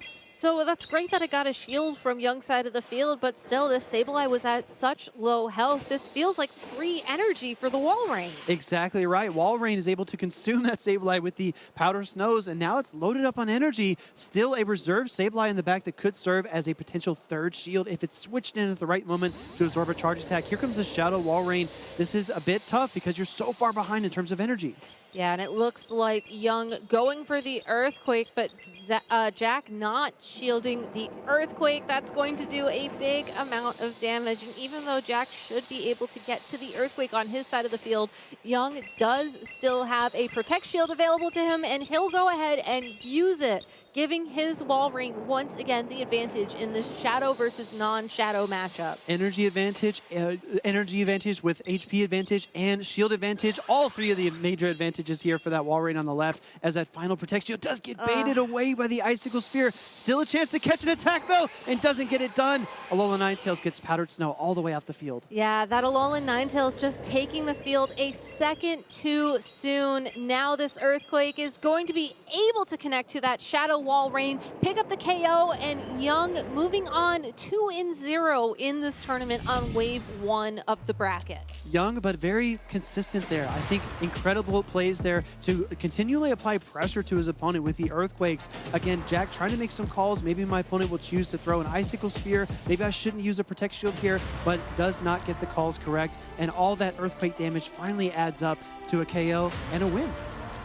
Yeah, and that's been a really exciting morning for Wave 1 so far. You know, we've seen so many incredible battles play out here on stream. We've seen the Shadow Pokemon, we've seen the non-Shadow Pokemon, we've seen your Nidoqueen, we've seen your Swampert, your Venusaur. We've seen Mandibuzz too, which was a very spicy pick to see this morning. But there's still so much incredible Pokemon action going on here at the Last Chance qualifier for Pokemon Go at the World Championships. You know, this again is the last opportunity for many of these trainers to qualify for the World Championships, and this is only half the field. So we have split the trainers up into 2 different waves. This has been wave 1 that we've been featuring all throughout the morning so far. And, you know, when we're ready, if we could go ahead and take a look at the bracket for wave 1, there are still so many games to play out. We don't actually know who's going to be moving on to Worlds yet. You know, speaking of Young, who we just saw win on stream, they're going to be facing off against WTM Go in round 3 of the winners bracket of this tournament. We still have M. Gibson versus Pika Magicalica, Super Sue versus Azure. There are so many matches going on. Major Bowman versus Throw Technical. Major Bowman, a very good VGC player, also a commentator for VGC, jumping in on the Go side of things as well. There's going to be so much incredible action here. You know, we're only like literally one round into the winner's side of this bracket, and that's not even talking about the loser's side of the bracket, where these trainers are going to be, you know, fighting for their tournament lives. Exactly right. And as we see this tournament develop, you will see trainers fall to that secondary bracket and then really show their grit as they try to stay in this tournament, get a shot at the grand finals, and try to get the door opened to London and the World Championships. So many familiar names here as well. If you're watching at home, let us know which trainers you're rooting for, which Pokemon you would love to see. Are there any Pokemon that have not hit the field yet? One that comes to mind for me is that Shadow Alolan Marowak. Ooh. I would love to see that Pokemon in play here. Will we get to see it here in London this weekend? I don't know. I mean, one thing I also would love to ask y'all trainers at home as we're, you know, wrapping up our Wave 1 coverage for the day, you know, if you were playing in the Last Chance qualifiers, what Pokemon would you be bringing? You know, who are your best buddies? Who are your favorite Shadow Pokemon? What's the team that you would hope would sort of propel you into the World Championships? Because even if you're not here competing with us today, there are already so many regional championships announced for Pokemon Go in the 2023 Pokemon competitive season. You can check those out, pokemon.com/play for that information. And you could be here next year on stage at the World Championships, at the LCQ, at your regional championships competing. So it's the perfect time to get started with competitive Pokemon Go especially, and it's the perfect time to get started with this tournament. You know, Wave 1 still has so many games to feature. We're going to be moving our coverage on to Wave 2, and I can't wait to see who else is going to be competing in that wave. I mean, we don't even know who's there yet. Exactly right. That's a fresh batch of competitors that we will get to. And I want to emphasize as well, if you're trying to build out your team, your Great League roster, maybe you think that final piece you need is a Araquanid after we've seen it perform so well here in the Last Chance qualifier.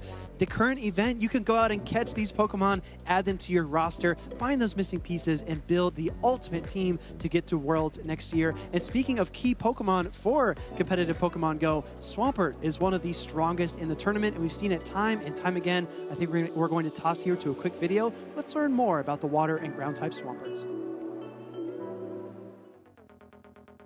All right, trainers, welcome back to another Pokemon Go PvP Spotlight. My name is Will Dunphy, and I'm here to tell you about one of the most powerful and dynamic Pokemon in all of Pokemon Go PvP, Swampert. Swampert is a water and ground type Pokemon that is known for its versatility on the battlefield. Swampert has a double weakness to grass types, so trainers will need to use their Protect Shields to defend against grass type attacks and avoid matchups against Pokemon that learn the fast attack Razor Leaf. Swampert's optimal fast attack is Mud Shot, a 2-turn move that is spectacular for generating energy.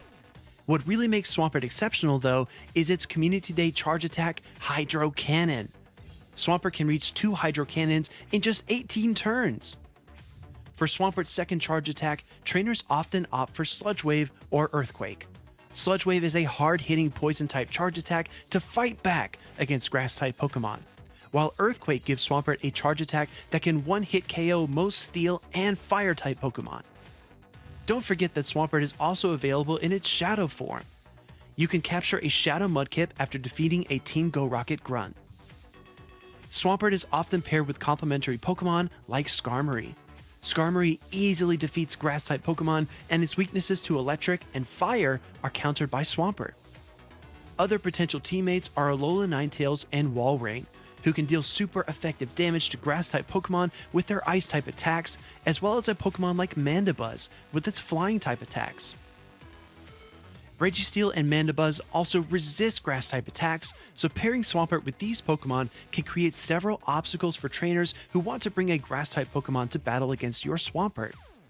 To compete in a Pokemon Go Championship Series event, you'll need to build a team of 6 Pokemon. Here's an example team of 6 Pokemon that is built around Swampert. Swampert, Alola Ninetales, Walrein, Deoxys Defense Form, Registeel, and Mandibuzz. Building a team of 6 Pokemon for Pokemon Go PvP is a fun and challenging process, and beginning with a strong Community Day Pokemon like Swampert is a fantastic start. Swampert has blasted its way into the Pokemon Go Championship Series meta. Stay tuned and see if it will continue to wash away the competition.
World Championship live from London. We're about ready to get into the second half of the day, but wow, what an amazing first half of this last chance qualifier.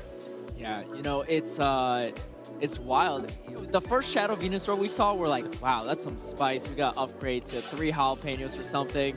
But how many Shadow Venusaurs have we seen so far? Like 3 or 4 by now? It's starting to really catch on here. Yeah, at this point, it's not even spicy. It's like hard meta. Yeah. I mean, I was not expecting it. I thought maybe though Technical brought it out first, and then I saw Inadequates bringing it, and I was like, oh, well, maybe they practiced against each other, and then more and more people are bringing it. So, I mean, there has been a shift in the meta, and it makes me think, I mean, how much will these last chance qualifiers, how much of this will go into the World Championships on Friday and Saturday? Do you take this Shadow Venusaur being hard meta and like rethink your team? Are you now concerned of the team of 6 that you brought?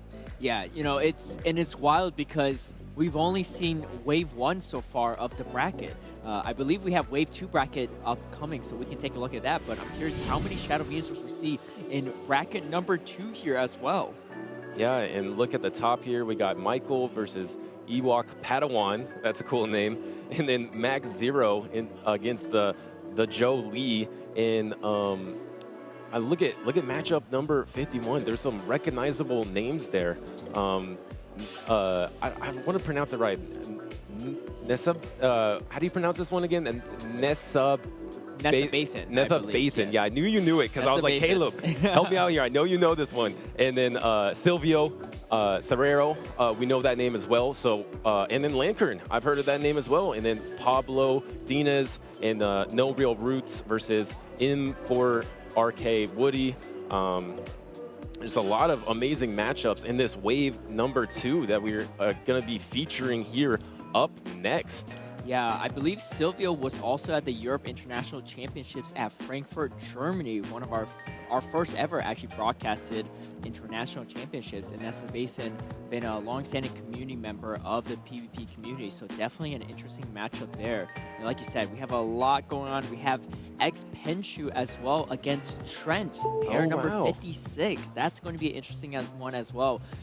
Trent, we were talking about this before the show started, but Trent placed in the top 8 in North America International Championships, and I believe top 8 in Indianapolis as well, and maybe attended a few other ones too. So definitely a very seasoned trainer in our first season of Play Pokemon, but Penshu also a PvP veteran. Yeah, making it all the way out to London for these last chance qualifiers. Couldn't quite make those final cuts to qualify for the World Championship. So he came here today for this last chance qualifier, and like you mentioned, top 8 at least twice. I'm not sure if it's 3 times, but at least twice. Seems to lean on the Alolan Ninetales. I don't know about today, though. There's Shadow Venusaur everywhere. How can you bring that Alolan Ninetales? Yeah, you know, that's the thing, right? These trainers are locking in their teams before they see any of their opponents' teams here, too. So if you thought Alolan Ninetales was looking good in this meta, think again once you see all these Shadow Venusaurs here, too. So Trent will hopefully be dodging those Shadow Venusaurs, or maybe has an answer to it. But I believe we have our first pair of bracket number 2 ready for us on center stage. So let's take a look there. Speediest Chief and Gabby were mentioning pick your favorite flying type as we pan in here. Shout out to Team Instinct as the Zapdos cam is going to be showing off these trainers here. You know me, I'm Team Valor here, so we got to root for that Moltres here. I believe a Galarian Moltres also ran on you recently, so definitely more Too my soon. Team Spurt. Too soon. As we have this matchup here, look, we got a Rayquaza plushie, and this is the start of wave number 2 that we're featuring here. We got player 1, 8-9 Breed, versus player 2 is Angelino 511. I've heard that name as well. And look at this team. I'm going to let you say the first team here because you deserve it. Yeah, so this is going to be a wild one. We have Superior here, which is a Pokemon you rarely see in pretty much all of PvP. You know, it's a solid grass type. It does have access to that community move Frenzy Plant as well. But typically speaking, most trainers would run the Venusaur or Trevenant over the Superior, even sometimes Meganium back in the day. So this is going to be a very interesting matchup. And we have the Talonflame, the Sableye, the Medicham, the Walrein, and the Bastiodon. Hey, we probably shouldn't have favorites, but I kind of know who I'm rooting for in this matchup here. Yeah, that's why I teed you up for 8-9 Breed. Bringing the Bastion on here today. And the Superior you mentioned, it has a lot of bulk to it, actually, compared to some other grass types in the meta. As we go into Angelino 5-1-1 team, more meta. Registeel, Azumarill, Sableye, Trevenant, has the double Ghost here, and Walrein and Nidoqueen as well. Yeah, you know, honestly, when you gave me 89 Breed's team to read off of, I was so stunned by the Superior. I didn't even notice the Bastion until halfway through. And honestly, like, Bastion typically is the anti-meta, the spice pick here for Show 6 formats, typically speaking, but Superior is definitely going to take the cake here for 89 Breed's team. This is a very interesting team because even though this team is very unconventional and there's plenty of weaknesses, looking at this team here, pretty much all 6 of Pokemon are fairly bulky. There aren't any Shadow Pokemon. There aren't any Pokemon that hits very hard but can't tank a lot of damage. So we're going to really have to see how this team plays out. Yeah, as the resident Bastion expert, you're going to have to let us know how good Bastion is versus this team. But it looks like we're just going to have to find out for ourselves. And it is going to be the Talonflame into the Shadow Nidoqueen, actually. So this is a little bit better for the Nidoqueen because these jabs, these poison jabs, are just doing more damage. It's just adding up, and the Poison Fang, it's almost nearly half health just from jabs. Yeah, you're absolutely right. But again, the Poison Fang is very predictable here, so going to be a quick no shield from 89 Breed. 89 Breed does have the advantage of potentially throwing a Flame Charge or Brave Bird. A Brave Bird is definitely deadly because it takes the same amount of Incinerates to get to that first charge move for either charge move, and we see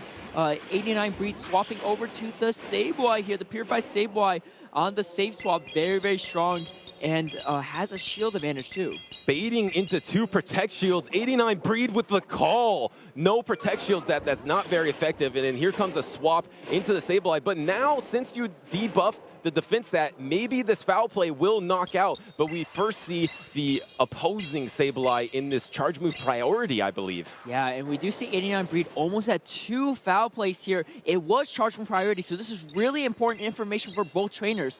Now 89 Breed knows that Angelino's Sableye is going to win charge move priority every single time here, so does have to throw the foul play a little bit sooner than Angelino here. Let's see if Angelino commits this final shield or not, and he does. Great call. That's a little wrinkle for this game and for future games as well. And you do Protect Shield just to try to get the next foul play, but no, you tried the Shadow Claw down, and now you're going to have to take the foul play, which will knock out, and you will lose the alignment here. This is absolutely huge because 89 Breed really needs alignment here. Now has a shield advantage with the Talonflame still and a Walrein. The Walrein is going to do a lot of work against the Nidoqueen and even the Registeel too, especially with the shield advantage. Registeel going for a lock-on down, and here comes the Nidoqueen and getting to the Flame Charge before the Poison Fang here too. That was huge. I think the Nidoqueen was trying to get to that Fang, but didn't get to it, and now it's going to have a hard time taking out this Talonflame. How are you going to finish it off? You can't lock it down. Look at how much this Incinerates are doing. Yeah. You're going to have to throw a charge move. Yeah, we talked about this earlier, and goes for the farm down, but does not get to it.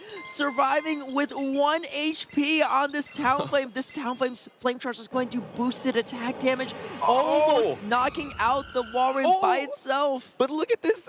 I mean, you have to be able to survive. You throw the Zap Cannon first, so you take less damage from these Powder Snows, but the Registeel at this point is just too low. It's going to get knocked out by the Icicle Spear. You have to shield that Zap Cannon.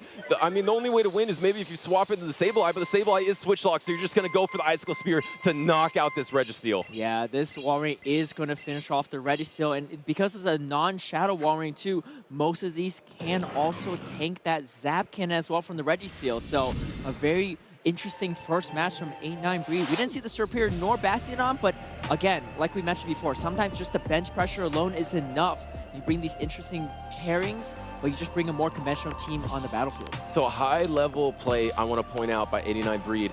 He had his Sableye in there, and the Registeel came in to fully lock on it down, and that would have gave the Registeel so much momentum. He caught that instantly, swapped into the Talonflame to deny that, and either force the Nidoqueen energy or just knock out the Nidoqueen yourself because there's no Protect Shields remaining. So getting to that Flame Charge first, and then at that point, the Registeel went for the lock-on down, but had to take all those Incinerates and the Flame Charge, nearly knocked it out.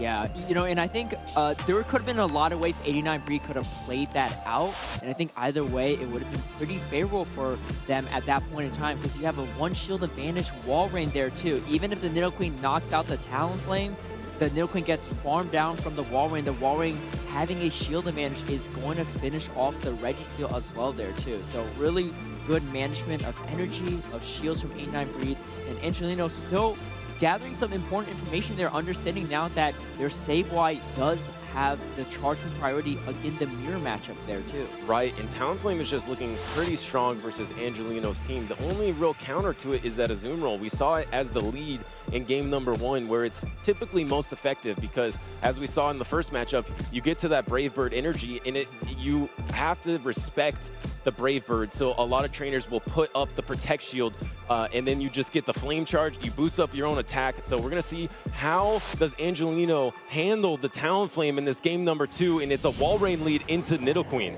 Yeah, this is going to be a great spot for 89 Breed here. This wall rain is going to do super effective damage with this ice, and we see a safe swap with the Azumarill here. It is running Play Rough and Ice Beam. This wall rain is probably in the best matchup it could hope for here, because you have a Talonflame and a Sableye in the back. You're absolutely correct. This is why the wall rain is staying in, because you do not want any part of Azumarill with your back line. So you just have the energy advantage. You're just going to go for these Earthquakes, play this matchup out, and there's going to be no counter to the Talonflame in the back. So maybe you're going to commit both of the Protect Shields to it.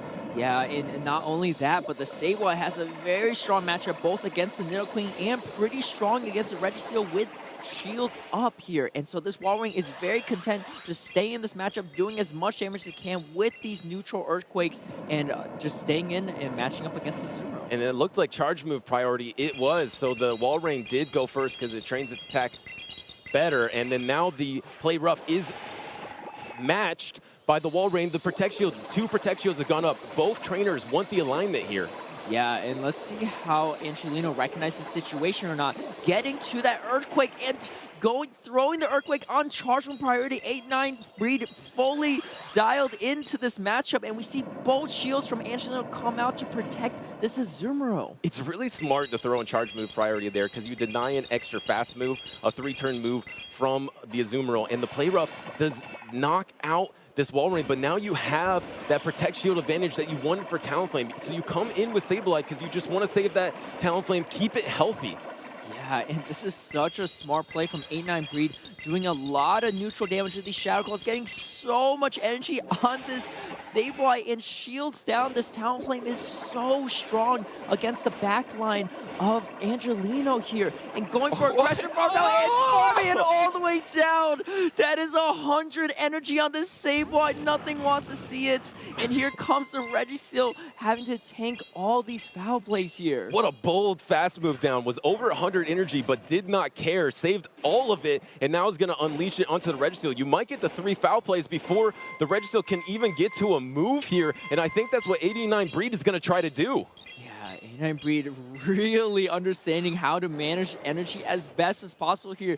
This Registeel is almost knocked out and hasn't even thrown a single charge move at this Sableye yet. It did effectively soak up all this damage, so give that to Registeel, and now it's nearly at a charge move, so you think, oh, in a swap, trying to save that energy for later, but it's met by the Talonflame, and the Talonflame can go for the Brave Bird here. Yeah, and so here's the thing, even if you land this Poison Fang here, you can't lock on down this Talonflame, so the Registeel is still forced to throw his charge move no matter what here, even after this Brave Bird debuffs the Talonflame's own defense. This is such a smart play from 89 Breed, and this puts Angelino at such a tough position. And once again, there's just not enough fast move pressure, so you have to throw this Zap Cannon before the Incinerate lands, and this is going to knock out the Talonflame, but there's just health on the Sableye here. So the Sableye is just going to come in, and it's nearly out of foul play, too. It's probably just going to, no, it's going to go for the Shadow Claw down there to win 2-0 against Angelino.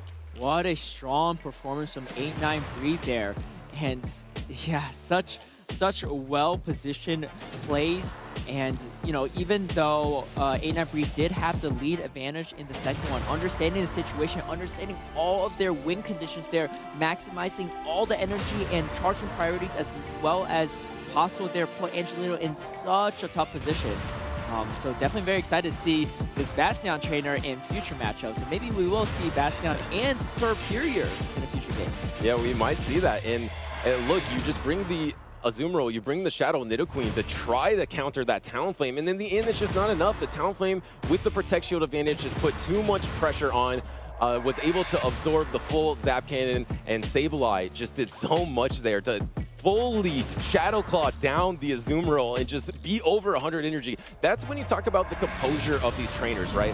I mean, a lot of trainers would want to throw something because they're at 100 energy, and plus you have to be so sure that the Azumarill is not going to get to a charge move, because if it gets to a play rough there, you would have to either burn a shield or waste all of that energy.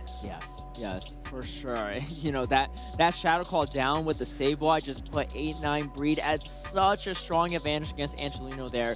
A very strong, decisive 2-0 victory.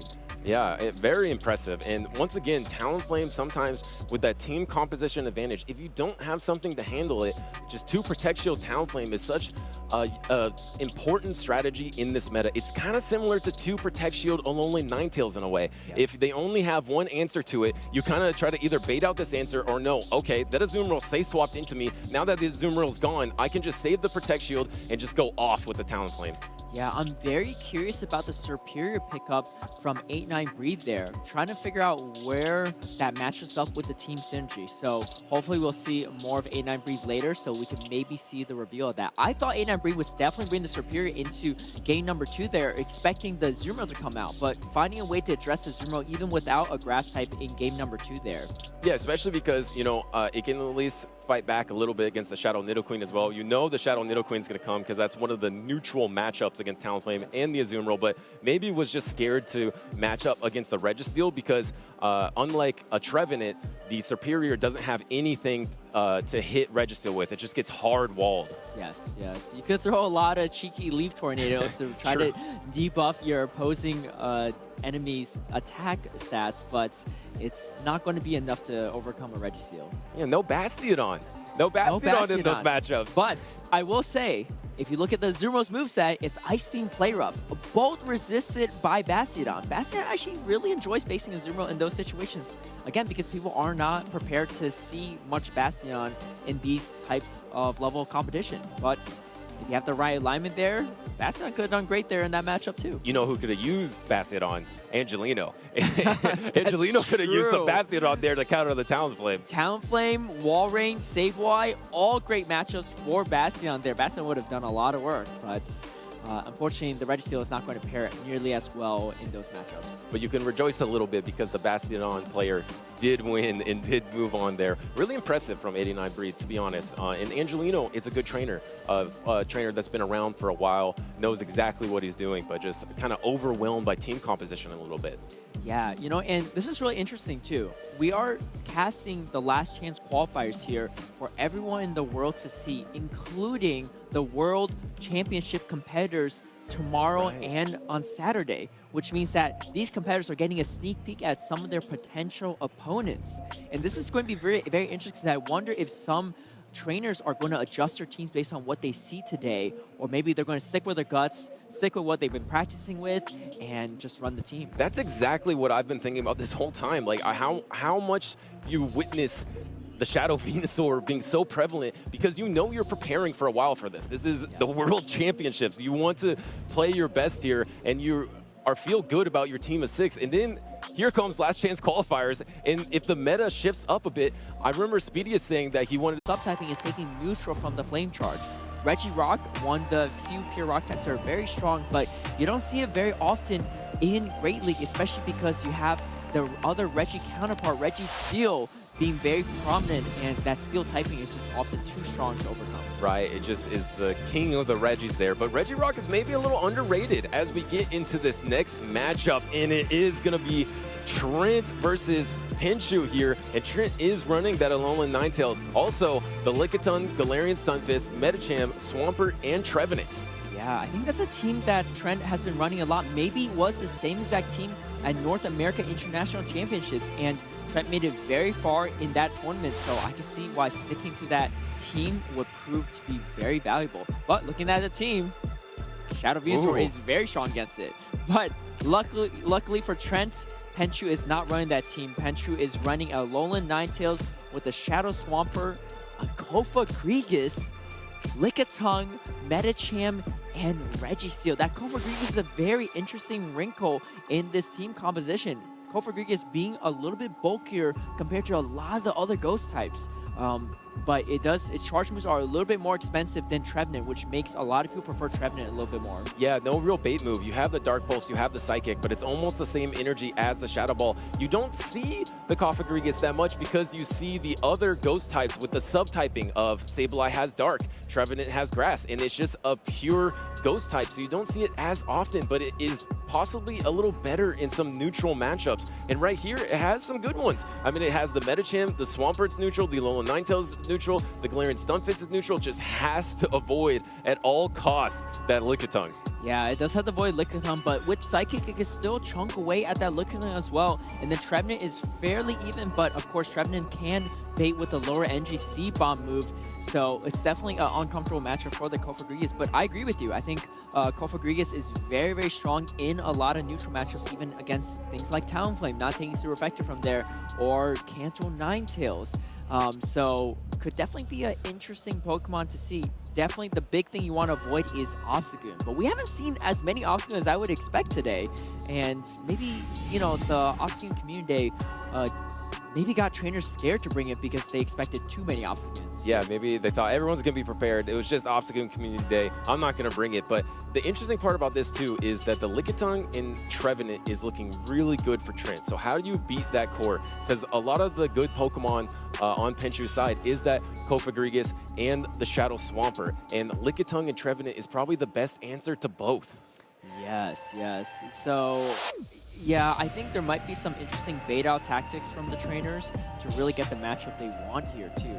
And something I just thought about, too, on why we might be seeing so much Shadow Venusaur is because of the recent Zigzagoon Community Day that gave everyone enough Obstagoon candy to just make as many as they want. They're maybe expecting a lot of Obstagoons, and Trevenant's really going to struggle against Obstagoon. But Venusaur, on the other hand, is much better in that matchup, resisting the counters, resisting the cross drops. Only really has to worry about Night Slash or Obstruct, and Obstruct's not even going to do that much damage. Yeah, that's a fantastic point. As we see the fighting type meta shift a little bit to Obstagoon to Scrafty, now Trevenant is maybe not the grass type of choice. Because when you're trying to counter in that role with the grass type, you're trying to counter some waters, also you're trying to counter the fighting types, because you are, in Trevenant's case, you know, the ghost